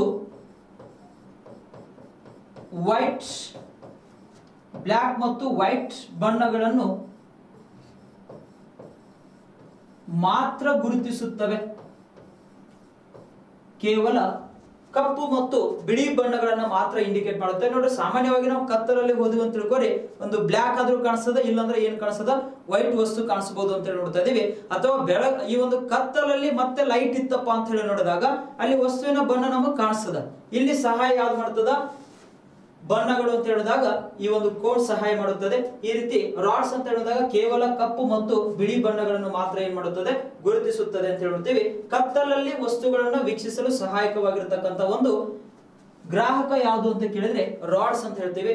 ನೋಡ್ರಿ, ಒಂದು ಕಣ್ಣಲ್ಲಿ ಸುಮಾರು 7 ಮಿಲಿಯನ್ ಕೋನ್ಸ್ಗಳು ಕಂಡು ಬಂದರೆ ಒಂದು ಕಣ್ಣಲ್ಲಿ ಎಷ್ಟು ರಾಡ್ಸ್ಗಳು ಕಂಡು ಬರುತ್ತವೆ ಅಂತ ಹೇಳಿ ನೋಡಿದಾಗ 125 ಮಿಲಿಯನ್ ರಾಡ್ಸ್ ಕಂಡು ಬರುತ್ತವೆ ಒಂದು ಕಣ್ಣಲ್ಲಿ. ಗೊತ್ತಿರಲಿ, ಕೋನ್ಸ್ಗಳಿಗಿಂತ ರಾಡ್ಸ್ಗಳ ಸಂಖ್ಯೆ ಏನಾಗಿದೆ?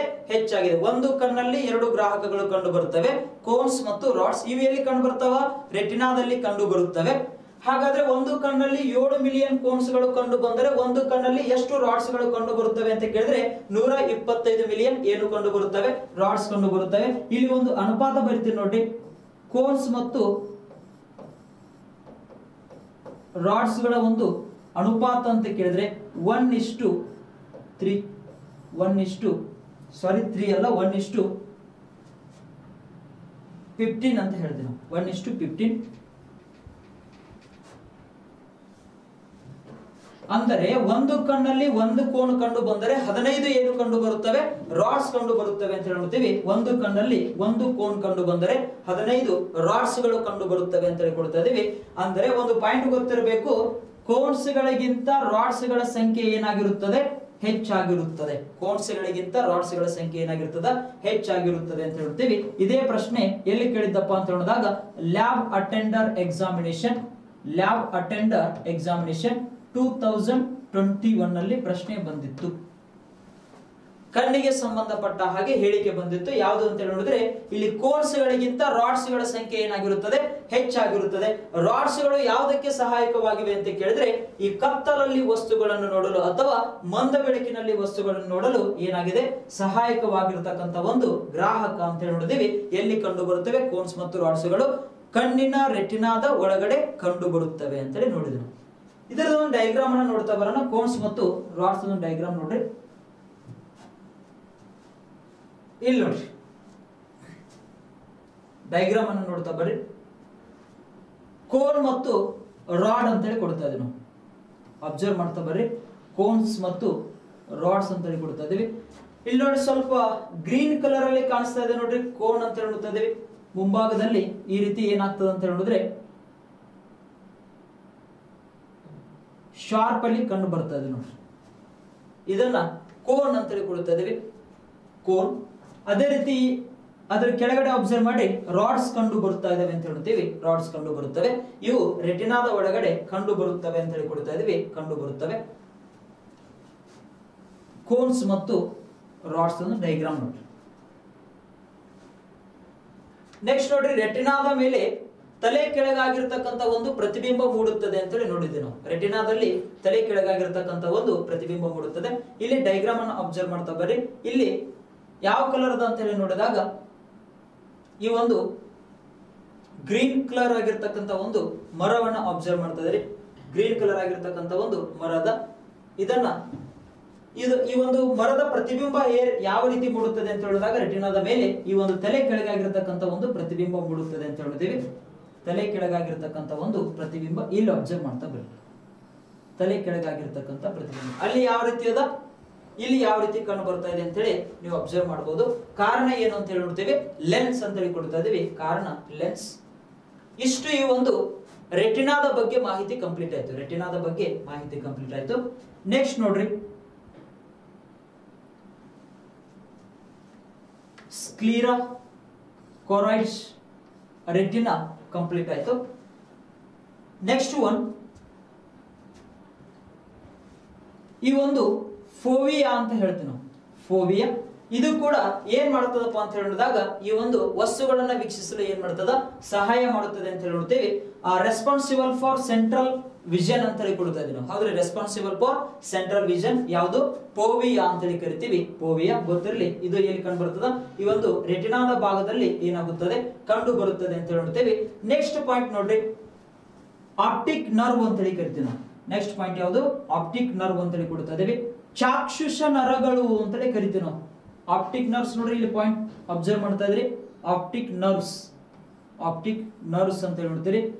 ಈ ಒಂದು ಆಪ್ಟಿಕ್ ನರ್ವ್ ಅಂತ ಹೇಳಿ ನೋಡಿದಾಗ ಆಪ್ಟಿಕ್ ನರ್ವ್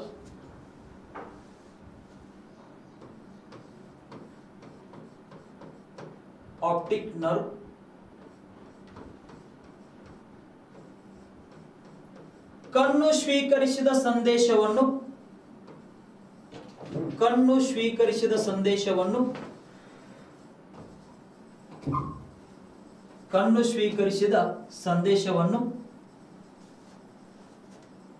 ಮೆದುಳಿಗೆ ರವಾನೆ ಮಾಡುತ್ತವೆ.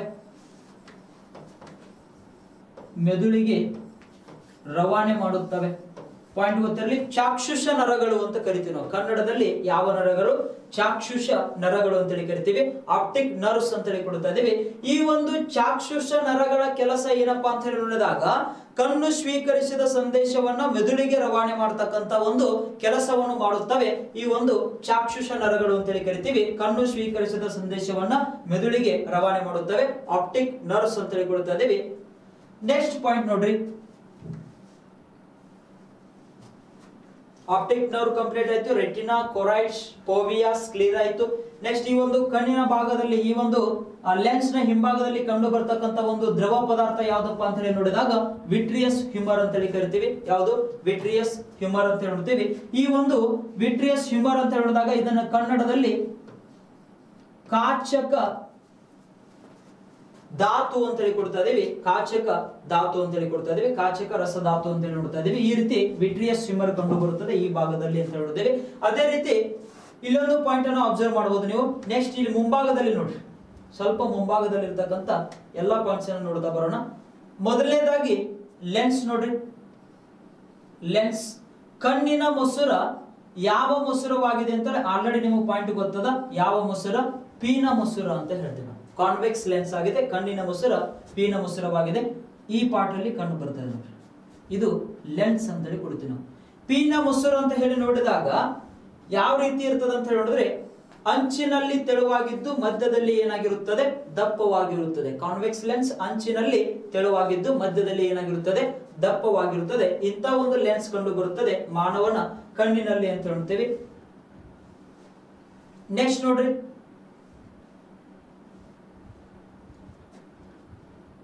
ಸಿಲಿಯರಿ ಮಜಲ್.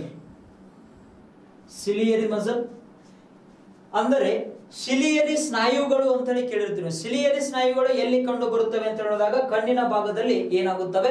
ಕಂಡು ಬರುತ್ತವೆ. ಇಲ್ಲಿ ಲೆನ್ಸ್ ಅಡ್ಜಸ್ಟೇಬಲ್ ಆಗ್ಲಿಕ್ಕೆ ಸಹಾಯಕವಾಗಿರ್ತಕ್ಕಂತಹ ಒಂದು ಸ್ನಾಯುಗಳು ಯಾವುವು ಅಂತ ಕೇಳಿದ್ರೆ ಸಿಲಿಯರಿ ಸ್ನಾಯುಗಳು ಅಂತ ಹೇಳಿ ಕರಿತೀವಿ. ಅಂದ್ರೆ ಲೆನ್ಸ್ ನೋಡ್ರಿ, ಲೆನ್ಸ್ ತನ್ನ ಶೇಪ್ ಅಡ್ಜಸ್ಟ್ಮೆಂಟ್ ಮಾಡ್ಕೊಳ್ಳಿಕ್ಕೆ ಯಾವುದರ ಸಹಾಯವನ್ನು ಪಡೆದುಕೊಳ್ಳುತ್ತದೆ?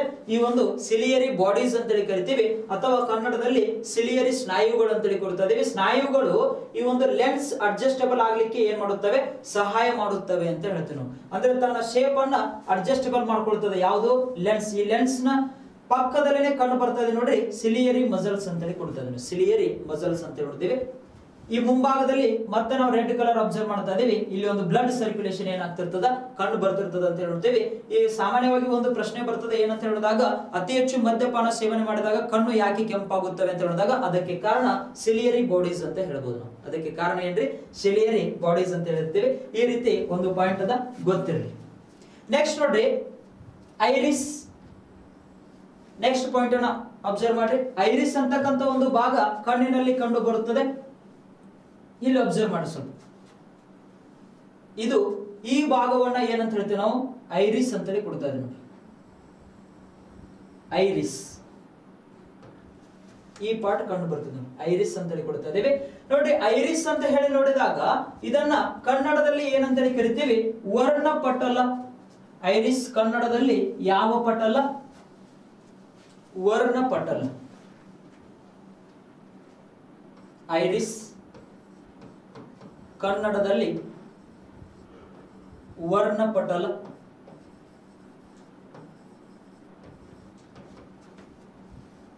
ವರ್ಣಪಟಲ. ಇಲ್ಲಿ ವರ್ಣಪಟಲ ಅಂತ ಹೇಳಿ ನೋಡಿದಾಗ ಇದು ಏನಾಗ್ತದ? ಕಣ್ಣಿಗೆ ಬಣ್ಣವನ್ನು ನೀಡುವ ಭಾಗವಾಗಿದೆ. ಕಣ್ಣಿಗೆ ಬಣ್ಣವನ್ನು ನೀಡುವ ಭಾಗವಾಗಿದೆ. ಪ್ರಶ್ನೆ ಕೇಳ್ತಾನ, ಕಣ್ಣಿಗೆ ಬಣ್ಣವನ್ನು ನೀಡುವ ಭಾಗ ಯಾವುದು ಅಂತ ಕೇಳಿದ್ರೆ ಅದೇ ಐರಿಸ್ ಅಂತ ಹೇಳಿ ಕೊಡ್ತೀವಿ. ವರ್ಣಪಟಲ ಅಂತ ಹೇಳ್ತಾ ಇದೀವಿ. ಹಾಗಾದ್ರೆ ಕಣ್ಣಿನ ಬಣ್ಣಕ್ಕೆ ಕಾರಣವಾದ ರಾಸಾಯನಿಕ ವಸ್ತು ಯಾವುದು? ಕಣ್ಣಿನ ಬಣ್ಣಕ್ಕೆ ಕಾರಣವಾದ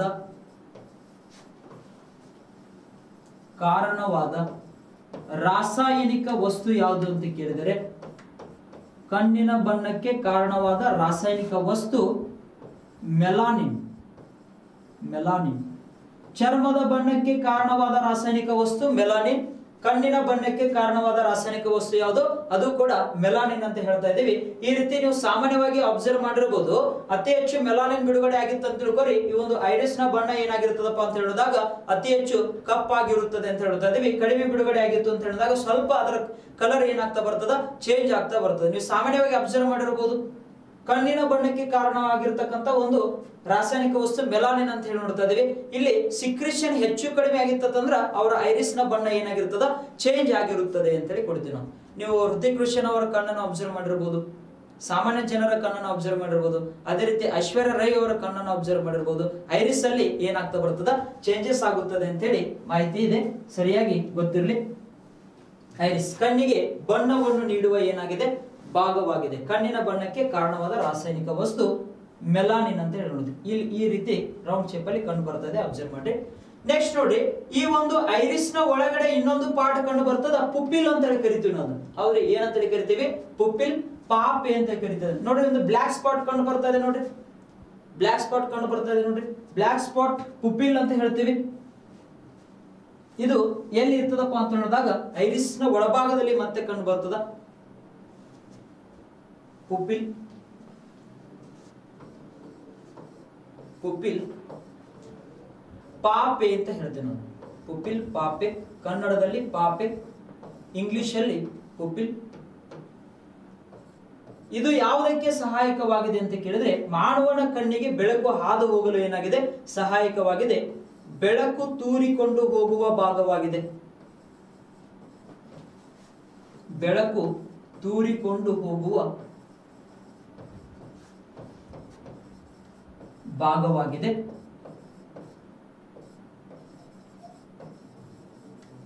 ಈ ಒಂದು ಪುಪಿಲ್ ಸಂಕೋಚನ ಮತ್ತು ವಿಕಸನಕ್ಕೆ ಒಳಗಾಗುತ್ತದೆ ಅಂತ ಹೇಳುತ್ತೀವಿ. ಅಂದರೆ ನಮ್ಮ ಕಣ್ಣಿಗೆ ಬೆಳಕು ಹೋಗ್ಬೇಕಲ್ರಿ, ನಮ್ಮ ಕಣ್ಣಿಗೆ ವಸ್ತುಗಳನ್ನು ನೋಡ್ಲಿಕ್ಕೆ ಬೆಳಕು ಏನಾಗಬೇಕು, ಎಂಟರ್ ಆಗ್ತಾ ಹೋಗ್ಬೇಕು. ಇಲ್ಲಿ ಎಂಟರ್ ಆಗ್ಬೇಕಾದ್ರೆ ಮೊದಲಿಗೆ ಒಂದು ಐರಿಸ್ ಅಂತ ಹೇಳಿ ಕೊಡ್ತಾ ಇದೀವಿ. ಐರಿಸ್ ನ ನಂತರ ಬರ್ತಕ್ಕಂಥ ಭಾಗ ಯಾವುದು, ಪಾಪೆ ಅಂತ ಹೇಳಿ ಕೊಡ್ತದೆ. ಪಾಪೆಯ ಮೂಲಕ ಬೆಳಕು ಏನಾಗುತ್ತದೆ, ತೂರಿಕೊಂಡು ಹೋಗುತ್ತದೆ ಅಂತ ಹೇಳ್ತೇವೆ ನಾವು. ಬೆಳಕು ತೂರಿಕೊಂಡು ಹೋಗುವ ಭಾಗ ಯಾವುದು, ಕಣ್ಣಿನಲ್ಲಿ ಬೆಳಕು ತೂರಿಕೊಂಡು ಹೋಗುವ ಭಾಗ ಯಾವುದು ಅಂತೇಳಿ ಪ್ರಶ್ನೆ ಕೇಳೋಣ. ಎಕ್ಸಾಮ್ ಅಲ್ಲಿ PC ಪ್ರಶ್ನೆ ಬಂದದ, ನೆನ್ಪಿಟ್ಕೊಡಿ. ಪುಪಿಲ್ ಅಂತ ಹೇಳ್ತೇವೆ ನಾವು, ಪಾಪೆ ಅಂತ ಹೇಳಿ ಕೊಡ್ತಾ ಇದೀವಿ, ಪಾಪೆ. ಇಲ್ಲಿ ನೋಡಿ, ಕೆಲವೊಂದು ಬುಕ್ಗಳಲ್ಲಿ ಬೆಳಕು ತೂರಿಕೊಂಡು ಹೋಗುವ ಭಾಗ ವರ್ಣಪಟಲ ಐರಿಸ್ ಅಂತ ಬರ್ದಿರ್ತಾನೆ, ಹೌದು. ಅದ್ರ ಒಳಗಡೆ ಮತ್ತೆ ಪಾಯಿಂಟ್ ಅಂತ ಹೇಳಿ ನೋಡಿದಾಗ ಪಾಪೆ ಅಂತ ಕೊಡ್ತಾ ಇದೀವಿ ನಾವು. ಇದ್ರ ಒಳಗಡೆ ಯಾವುದು, ಪಾಪೆ ಅಂತ ಹೇಳ್ತಾ ಇದೀವಿ, ಪುಪಿಲ್. ಇಲ್ಲಿ ಏನಾಗ್ತದಪ್ಪ ಅಂತ ಹೇಳಿದಾಗ ಪಾಪೆ, ಈ ಒಂದು ಅತಿ ಹೆಚ್ಚು ಬೆಳಕಿತ್ತಂತ ತಿಳ್ಕೊರಿ, ಈ ಒಂದು ಪುಪಿಲ್ನ ಗಾತ್ರ ಏನಾಗುತ್ತದೆ, ಚಿಕ್ಕದಾಗುತ್ತದೆ ಅಂತ ಕೊಡ್ತೀವಿ ನಾವು. ಪುಪಿಲ್ನ ಗಾತ್ರ ಏನಾಗುತ್ತದೆ, ಚಿಕ್ಕದಾಗ್ತದ. ಅತಿ ಹೆಚ್ಚು ಬೆಳಕಿತ್ತಂತ ತಿಳ್ಕೊರಿ, ಅತಿ ಹೆಚ್ಚು ಬೆಳಕು ಇದ್ದರೆ ಇಲ್ಲಿ ಪುಪಿಲ್ನ ಗಾತ್ರ ಏನಾಗುತ್ತದೆ, ಪುಪಿಲ್ನ ಗಾತ್ರ ಕಡಿಮೆ, ಚಿಕ್ಕದ. ಯಾಕಂದ್ರೆ ಕಣ್ಣಿಗೆ ಎಷ್ಟು ಬೇಕೋ ಬೆಳಕು ಅಷ್ಟನ್ನೇ ಪಾಸ್ ಮಾಡಿ ಒಳಗಡೆ ಕಳಿಸ್ತದ ಪುಪಿಲ್. ಅವ್ರಿಗೆ ಕಣ್ಣಿಗೆ ಎಷ್ಟು ಬೇಕೋ ಅಷ್ಟೇ ಬೆಳಕನ್ನ ಒಳಗಡೆ ಕಳಿಸ್ತಕ್ಕಂಥ ಒಂದು ಕೆಲಸವನ್ನು ನಿರ್ವಹಿಸುತ್ತದೆ. ಯಾವುದು, ಪುಪಿಲ್ ಪಾಪೆ ಅಂತ ಹೇಳ್ತಾ ಇದೀವಿ. ಇದು ಅತಿ ಹೆಚ್ಚು ಬೆಳಕಿದ್ದಾಗ ಏನ್ ಮಾಡ್ತದ, ಅದು ಗಾತ್ರ ಏನಾಗ್ತದ, ಚಿಕ್ಕದಾಗುತ್ತದೆ ಅಂತ ಹೇಳ್ತೀವಿ ನಾವು. ಎಲ್ಲಾ ಬೆಳಕು ಬೇಡ ನಮಗೆ, ಹೌದ್ರಿ. ಸ್ವಲ್ಪ ಕಣ್ಣಿಗೆ ಎಷ್ಟು ಬೇಕೋ ಅಷ್ಟೇ ಬೆಳಕನ್ನ ಒಂದು ತೆಗೆದುಕೊಳ್ಳುತ್ತದೆ ಅಂತ ಹೇಳ್ಕೊಡ್ತೇವೆ. ಅಷ್ಟೇ ಬೆಳಕು ಹಾದು ಹೋಗಲು ಸಹಾಯ ಮಾಡುತ್ತದೆ, ಪುಪಿಲ್ ಪಾಪೆ ಅಂತ ಹೇಳ್ತೇವೆ. ಅಂದ್ರೆ ನೀವು ನೋಡಿರ್ಬೋದು, ಈಗ ನೀವು ಏನಾಗಿರ್ತದೆ, ಬಹಳ ಬಿಸಿಲಾಗಿ ತಿರುಗಾಡಿ ಬಂದಿರ್ತೀರಿ, ಒಮ್ಮೆ ಸಡನ್ ಆಗಿ ಮನಿ ಒಳಗೆ ಹೋದ್ರೆ ಅಂತ ತಿಳ್ಕೊರಿ, ಒಂದು 2-3 ಸೆಕೆಂಡ್ ನಿಮ್ಗೆ ಕಣ್ಣು ಕಾಣಿಸಂಗಿಲ್ಲ. ಹಿಂಗಾಗಿರ್ತದೆ, ಯಾರು ಮನುಷ್ಯರು ಇರ್ತಾರಲ್ಲ ಹಿಂಗಾಗ್ತಾರೆ. ಅಥವಾ ಫಿಲ್ಮ್ ಟಾಕೀಸ್ ಒಳಗಡೆ ಹೋಗ್ಬೇಕಾದ್ರೆ ಸಡನ್ ಆಗಿ ಬಿಸಿಲೊಳಗೆ ತಿರುಗಾಡಿ ಒಳಗೆ ಹೋಗಿರ್ತೀರಿ, ಸೀಟ್ ಗೊತ್ತಾಗಿಲ್ಲ ಎಲ್ಲೆಲ್ಲದ ಅಂತೇಳಿ. ಅಥವಾ ಫಿಲ್ಮ್ ನೋಡಿ ಬಂದು ಹೊರಗೆ ಬರ್ಬೇಕಾದ್ರೆ, ಹೊರಗೆ ಬಂದಾಗ ಸಡನ್ ಆಗಿ ನಮ್ಮ ಕಣ್ಣು 2-3 ಸೆಕೆಂಡ್ ಏನಾಗಲ್ಲ, ಕಾಣಿಸುವುದಿಲ್ಲ ಅಂತ ಹೇಳಿ ಕರಿತೀವಿ. ಇಲ್ಲಿ ಕಾಣಿಸುವುದಿಲ್ಲ ಏಕೆ ಅಂತ ಹೇಳಿ ನೋಡಿದಾಗ ಅಲ್ಲಿ ಪುಪಿಲ್ ಏನಾಗ್ತಿರ್ತದ, ಅಡ್ಜಸ್ಟೇಬಲ್ ಆಗ್ತಿರ್ತದೆ. ಬಹಳ ಬಿಸಿಲಲ್ಲಿ ಅದು ಪುಪಿಲ್ನ ಗಾತ್ರ ಏನಾಗಿರ್ತದ, ಕಡಿಮೆ ಆಗಿರ್ತದ. ಬಹಳ ಬೆಳಕು ಇರ್ತದ ಅಂತ ಅರ್ಥ. ಅಲ್ಲಿ ಪುಪಿಲ್ನ ಗಾತ್ರ ಏನಾಗಿರ್ತದ, ಕಡಿಮೆ ಆಗಿರ್ತದ. ಅದೇ ಕಡಿಮೆ ಇತ್ತು ಅಂತ ತಿಳ್ಕೊರಿ, ಬೆಳಕು ಕಡಿಮೆ ಬೆಳಕು ಇತ್ತು ಅಂತ ತಿಳ್ಕೊರಿ, ಅಲ್ಲಿ ಪುಪಿಲ್ನ ಗಾತ್ರ ಏನಾಗುತ್ತದೆ, ಹೆಚ್ಚಾಗುತ್ತೆ. ಅಂದ್ರೆ ಎಲ್ಲೆಲ್ಲಿ ಬೆಳಕಿರ್ತದಲ್ಲ ಎಲ್ಲಾ ಪಾಸ್ ಆಗಲಿ ಅಂತ ಹೇಳಿ ಅದ್ರ ಸೈಜ್ ಏನಾಗ್ಬಿಡ್ತದ, ದೊಡ್ಡದಾಗಿ ಬಿಡ್ತದ. ಜಾಸ್ತಿ ಬೆಳಕಿದ್ದಾಗ ಗಾತ್ರ ಏನಾಗುತ್ತದೆ, ಚಿಕ್ಕದಾಗುತ್ತದೆ. ಕಡಿಮೆ ಬೆಳಕಿದ್ದಾಗ ಗಾತ್ರ ಯಾಕೆ ದೊಡ್ಡದಾಗ್ತದ, ಎಲ್ಲಾ ಬೆಳಕು ಕಣ್ಣಿಗೆ ಏನಾಗ್ಲಿ ಬರ್ಲಿ ಅಂತೇಳಿ ಈ ರೀತಿ ಒಂದು ಸಹಾಯ ಮಾಡ್ತದ. ಯಾವುದು, ಪುಪಿಲ್ ಪಾಪೆ ಅಂತೇಳಿ ಕರಿತೀವಿ ನಾವು, ಪುಪಿಲ್ ಪಾಪೆ ಅಂತ ನೋಡಿದೀವಿ. ಅದೇ ರೀತಿ ಇಲ್ಲೊಂದು ಪಾಯಿಂಟ್ ಗೊತ್ತಿರಲಿ, ಈ ಒಂದು ಕಣ್ಣಿನ ಪಿಕ್ಸೆಲ್ ಎಷ್ಟಿದೆ ಅಂತ ಕೇಳಿದ್ರೆ, I pixel 576 MP mega pixel ಅಂತ ಹೇಳ್ತೇವೆ. ಕಣ್ಣಿನ ಪಿಕ್ಸೆಲ್ ಎಷ್ಟು ಅಂತ ಹೇಳಿ ಪ್ರಶ್ನೆ ಕೇಳಿದ್ರೆ 576 ಮೆಗಾ ಪಿಕ್ಸೆಲ್. ಅಂದ್ರೆ ಅಷ್ಟೊಂದು ದೂರ ಇರತಕ್ಕಂತ ವಸ್ತುಗಳನ್ನು ಕೂಡ ನಾವು ಏನಾಗಿ ನೋಡಬಹುದು, ಕ್ಲಿಯರ್ ಆಗಿ ಅಬ್ಸರ್ವ್ ಮಾಡಬಹುದು ಅಂತ ಹೇಳಿ ಕೊಡ್ತಾ ಇದೀವಿ. ಈ ರೀತಿ ಕಣ್ಣಿನ ಪಿಕ್ಸೆಲ್ ಎಷ್ಟು 576 ಮೆಗಾ ಪಿಕ್ಸೆಲ್ ಅಂತ ಹೇಳಿ ಕೊಡ್ತಾ ಇದೀವಿ. ನೀವು ಸಾಮಾನ್ಯವಾಗಿ ನೋಡಿರಬಹುದು iPhone 7s ಅವ್ರೆ iPhone 7s ಏನ್ ಕ್ಯಾಮೆರಾ ಅದಲ್ಲ ಅದಕ್ಕಿಂತ 10 ಪಟ್ಟು ಅತಿ ಹೆಚ್ಚು ಒಂದು ಕ್ಲಿಯಾರಿಟಿಯನ್ನು ಹೊಂದಿರುತ್ತದ ಮಾನವನ ಕಣ್ಣು ಅಂತ ಹೇಳ್ತೀವಿ. ಈ ಕೆಲವೊಬ್ರು ಮೊಬೈಲ್ ತಂದಿರ್ತಾರ, ನಾವು 108 MP ಕ್ಯಾಮೆರಾ ತಂದಿರಿ ಅಷ್ಟು ತಂದಿರಿ. ನೀವು ಹೇಳ್ಬೇಕು ನಿಮ್ ಕಡೆ 108 ಇದ್ದಿರ್ಬೋದು, ನಮ್ ಕಡೆ 576 MP ಕ್ಯಾಮೆರಾ ಐತೆ ಅಂತ ಹೇಳ್ಬೇಕು. ನಾವು ಎಲ್ಲಿ ಐತೆ ಅಂತಂದ್ರ ನೀನ್ ನೋಡಾತಿಲ್ಲ ಅದೇ ಕಣ್ಣು ಅಂತ ಹೇಳ್ಬೇಕು. ನಾವು ಕಣ್ಣಿನ ಪಿಕ್ಸೆಲ್ ಎಷ್ಟು 576 ಮೆಗಾ ಪಿಕ್ಸೆಲ್. ಎಕ್ಸಾಮ್ ಅಲ್ಲಿ ಪ್ರಶ್ನೆ ಬಂದದ ಗೊತ್ತಿರ್ಲಿ 576 MP. ಇಲ್ಲಿ ನೋಡ್ರಿ ಇನ್ನೊಂದು ಪಾಯಿಂಟ್ ಗೊತ್ತಿರಲಿ, ಈ ಒಂದು ಐರಿಸ್ ಅಂತ ಹೇಳಿ ನೋಡಿದಾಗ ಒಂದು ಆಧಾರ್ ಕಾರ್ಡ್ ಮಾಡಿಸ್ಬೇಕಾದ್ರೆ ಆಧಾರ್ ಕಾರ್ಡ್ ಮಾಡಿಸುವಂತ ಸಂದರ್ಭದಲ್ಲಿ ಕಣ್ಣನ್ನ ಕ್ಯಾಪ್ಚರ್ ಮಾಡ್ಕೊತಾರೆ ಗೊತ್ತ್ರಿ. ಆ ಕಣ್ಣಿನ ಯಾವ ಭಾಗವನ್ನ ಕ್ಯಾಪ್ಚರ್ ಮಾಡಿಕೊಳ್ಳುತ್ತಾರೆ ಅಂತ ಹೇಳಿದಾಗ ಐರಿಸ್ ಅಂತ ಹೇಳಿ ಕೊಡ್ತೀವಿ ನಾವು. ಐರಿಸ್ ಅನ್ನ ಏನ್ ಮಾಡುತ್ತಾರೆ, ಈ ಆಧಾರ್ ಕಾರ್ಡ್ ಮಾಡಬೇಕಾದ್ರೆ ಕಣ್ಣಿನ ಒಂದು ಐರಿಸ್ ಅನ್ನ ಏನ್ ಮಾಡ್ತಾರ, ಕ್ಯಾಪ್ಚರ್ ಮಾಡ್ಕೋತಾರ. ಅಂದ್ರೆ ಇಲ್ಲಿ DNA ಫಿಂಗರ್ ಪ್ರಿಂಟಿಂಗ್ ಗಿಂತ ಕಣ್ಣಿನ ಐರಿಸ್ ಅಂತ ಹೇಳಿ ಕೊಡ್ತಾ ಇದೀವಿ ನಾವು. ಐರಿಸ್ ನಿಂದ ಬೇಗನೆ ವ್ಯಕ್ತಿಗಳನ್ನ ಏನ್ ಮಾಡಬಹುದು ಅಂತ ಗುರುತಿಸಬಹುದು. ಈ ಒಂದು ಕಾರಣದಿಂದಾಗಿ ಅಲ್ಲಿ ಕಣ್ಣಿನ ಒಂದು ಐರಿಸ್ ಅನ್ನ ಏನ್ ಮಾಡುತ್ತಾರೆ, ಕ್ಯಾಪ್ಚರ್ ಮಾಡಿಕೊಳ್ಳುತ್ತಾರೆ ಆಧಾರ್ ಕಾರ್ಡ್ ಅನ್ನ ತಯಾರು ಮಾಡುವಂತ ಒಂದು ಸಂದರ್ಭದಲ್ಲಿ ಅಂತ ಹೇಳ್ತೀವಿ ನಾವು. ನೆಕ್ಸ್ಟ್ ಇಲ್ಲೊಂದು ನೋಡ್ರಿ ಪುಪಿಲ್ ಪಾಪೆ ಅಂತ ಹೇಳಿ ನೋಡಿದೀವಿ. ಈ ಒಂದು ಮೊಲ ಅಂತ ಹೇಳಿ ಕೊಡ್ತಾ ಇದೀವಿ. ಅದು ನೋಡ್ರಿ ನೀವು ಏನಾದ್ರೂ ಹಿಂಗ್ ಬ್ಯಾಟ್ರಿ ಬಿಟ್ರಿ ಅಂತ ಹೇಳ್ಕೊರಿ ಮೊಲದ ಕಣ್ಣಿಗೆ, ಅದು ಎಲ್ಲಿ ಓಡಾಡಂಗಿಲ್ಲ ಆ ಕಡೆ ಈ ಕಡೆ. ಕಾರಣ ಏನಾಗ್ತದಪ್ಪ ಅಂತ ಹೇಳಿದಾಗ ಅಲ್ಲಿ ಅದ್ರ ಪುಪಿಲ್ ಏನಾಗಲ್ಲ, ಅಡ್ಜಸ್ಟೇಬಲ್ ಆಗಲ್ಲ ಬೆಳಕಿಗೆ ಅಂತ ಹೇಳಿ ಕೊಡ್ತಾ ಇದೀವಿ. ಅದಕ್ಕಾಗಿ ಸಡನ್ ಆಗಿ ಏನಾಗ್ತದ, ಅದು ನಿಂತ್ಕೊಂಡ್ ಬಿಡ್ತದ. ನಾವೇನಾದ್ರೂ ಮೊಲವನ್ನು ಹಿಡಿಬೇಕಾಗಿತ್ತು ಅಂತ ಹೇಳ್ಕೊರಿ ಅದ್ರ ಕಣ್ಣಿಗೆ ಏನ್ ಬಿಡ್ಬೇಕು, ಬೆಳಕನ್ನ ಬಿಡ್ತಾ ಹೋಗ್ಬೇಕು. ಇಲ್ಲಿ ನೋಡ್ರಿ ರಾತ್ರಿ ಸಂದರ್ಭದಲ್ಲಿ, ನೈಟ್ ಸಂದರ್ಭದಲ್ಲಿ ಕೆಲವು ವ್ಯಕ್ತಿಗಳು ಏನ್ ಮಾಡುತ್ತಾರೆ ಅಂತ ಹೇಳಿದಾಗ ಏನಾದ್ರೂ ಪ್ರಾಣಿಗಳು ರಸ್ತೆಯನ್ನು ದಾಟ್ಕೊಂಡು ಹೋಗ್ಬೇಕಾದ್ರೆ ಅಥವಾ ಅಪೋಸಿಟ್ ಆಗಿ ಬರ್ಬೇಕಾದ್ರೆ ಅಲ್ಲಿ ಸ್ವಲ್ಪ ಅವ್ರು ಏನ್ ಮಾಡ್ತಾರೆ ಅಂದ್ರೆ ಲೈಟ್ ಆಫ್ ಮಾಡಿಬಿಡ್ತಾರೆ ಹೋಗ್ಬೇಕಾದ್ರೆ. ಕಾರಣ ಅಲ್ಲಿ ಲೈಟ್ ಆಫ್ ಮಾಡೋದ್ರಿಂದ ಅದಕ್ಕೆ ಹೌದ್ರಿ ಏನಾಗ್ತದ, ಮತ್ತೆ ಕಣ್ಣು ಕಾಣಿಸ್ಬಿಟ್ಟು ಸೈಡಿಗೆ ಹೋಗ್ಬಿಡ್ತದ ಅಂತ ಅರ್ಥದ. ಜಾಸ್ತಿ ಬೆಳಕಿದ್ದಾಗ ಅಲ್ಲಿ ಪುಪಿಲ್ ಏನಾಗಲ್ಲ, ಆ ಪ್ರಾಣಿಗಳ ಪುಪಿಲ್ ಅಡ್ಜಸ್ಟೇಬಲ್ ಆಗಲ್ಲ ಅಂತ ಹೇಳಿ ಕೊಡ್ತಾ ಇದೀವಿ. ಹಾಗಾಗಿ ಈ ರೀತಿ ಒಂದು ಪ್ರಾಣಿಗಳನ್ನ ಹಿಡಿಬೇಕಾದ್ರೆ ನಾವು ಲೈಟ್ ಅನ್ನ ಯೂಸ್ ಮಾಡಬಹುದು. ಮೊಲವನ್ನು ಹಿಡಿಬೇಕಾದ್ರೆ ಅಂತ ಹೇಳ್ತೀವಿ. ಈ ರೀತಿ ಒಂದು ಪುಪಿಲ್ ನ ಬಗ್ಗೆ ಮಾಹಿತಿ ಅಂತ ಹೇಳಿದ್ವಿ. ಪುಪಿಲ್ ಪಾಪೆ ಇಲ್ಲಿ ಕಂಡು ಬರ್ತದೆ. ಅದೇ ರೀತಿ ಐಲಿಡ್ ಅಂತ ಹೇಳಿ ನೋಡಿದಾಗ ಕಣ್ಣಿನ ಈ ಒಂದು ರೆಪ್ಪೆಗಳು ಅಂತ ಹೇಳಿ ಕರಿತೀವಿ. ಕಣ್ಣಿನ ರೆಪ್ಪೆಗಳು, ಈ ರೆಪ್ಪೆಗಳು ಏನಾಗ್ತದೆ, ಧೂಳಿನ ಕಣಗಳು ಒಳಗೆ ಬರದಂತೆ ಏನ್ ಮಾಡುತ್ತವೆ, ಕಾಪಾಡುತ್ತದೆ ಅಂತ ಹೇಳ್ತೇನೆ. ಪ್ರತಿ 6 ಸೆಕೆಂಡ್ಗೊಮ್ಮೆ ಕಣ್ಣು ಪೀಳಿಸ್ತೀವಿ ಅಂತ ನಾವು. ಪ್ರತಿ 6 ಸೆಕೆಂಡ್ಗೊಮ್ಮೆ ಏನ್ ಮಾಡ್ತದ, ಕಣ್ಣು ಪೀಳಿಕೆ ಕಂಡು ಬರುತ್ತದೆ ಅಂತ ಹೇಳ್ತೀವಿ. ಈ ರೀತಿ ಕಣ್ಣಿನಲ್ಲಿ ಧೂಳು ಬರದಂತೆ ಕಾಪಾಡುತ್ತದೆ ಯಾವುದು, ಈ ಒಂದು ಕಣ್ಣಿನ ರೆಪ್ಪೆಗಳು ಅಂತ ಹೇಳಿ ಕೊಡ್ತಾ ಇದೀವಿ. ಅದೇ ರೀತಿ ಹುಬ್ಬು ನೋಡ್ರಿ, ಇಲ್ಲಿ ಹುಬ್ಬುಗಳು. ಈ ಹುಬ್ಬು ಯಾವುದಕ್ಕೆ ಸಹಾಯಕವಾಗಿದೆ ಅಂತ ಹೇಳಿದಾಗ ಅತಿ ಹೆಚ್ಚು ಬೆಳಕು ಕಣ್ಣಿಗೆ ಏನಾಗಬಾರ್ದು, ಎಂಟರ್ ಆಗದಂತೆ ತಡೆ ಹಿಡಿಯುತ್ತದೆ ಅಂತ ಹೇಳ್ಕೊಡ್ತೀವಿ. ಇಷ್ಟು ಈ ಒಂದು ಕಣ್ಣಿನ ಬಗ್ಗೆ ಮಾಹಿತಿ.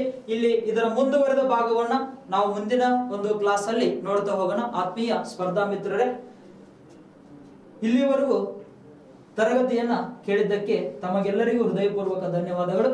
ಅದೇ ರೀತಿ ಏನಾದ್ರೂ ಡೌಟ್ಸ್ ಇದ್ರೆ NB ಸೈನ್ಸ್ ಟೆಲಿಗ್ರಾಮ್ ಚಾನಲ್ಗೆ ಜಾಯ್ನ್ ಆಗಿಬಿಟ್ಟು ನೀವು ಕ್ಲಾರಿಟಿಯನ್ನ ತೆಗೆದುಕೊಳ್ಳಬಹುದು. ಗೊತ್ತಿರಲಿ ಈ ರೀತಿ NB science Telegram channel. Next ನೋಡ್ರಿ, ನಾಳೆ ಕ್ಲಾಸ್ ಅಲ್ಲಿ ಈ ಒಂದು ಕಾರ್ನಿಯಾ ಬಗ್ಗೆ ಮಾಹಿತಿ ಹೇಳ್ತಾ ಬರ್ತಾನೆ. ಯಾರು ಕ್ಲಾಸ್ ಗಳನ್ನ ಮಿಸ್ ಮಾಡ್ಕೊಳ್ಳ ಹೋಗ್ಬೇಡ್ರಿ. ದಯವಿಟ್ಟು ಚೆನ್ನಾಗಿ ಕ್ಲಾಸ್ ಅನ್ನ ಕೇಳ್ಕೊಂಡು ಎಕ್ಸಾಮ್ ಬರೆದು ಬೇಗನೆ ಸಕ್ಸಸ್ ಸಿಗ್ಲಿ ಅಂತ ಹೇಳಿ ಆ ದೇವರಲ್ಲಿ ಕೂಡ ಕೇಳ್ಕೊಳ್ತೀನಿ. ಧನ್ಯವಾದಗಳು ಎಲ್ಲರಿಗೂ.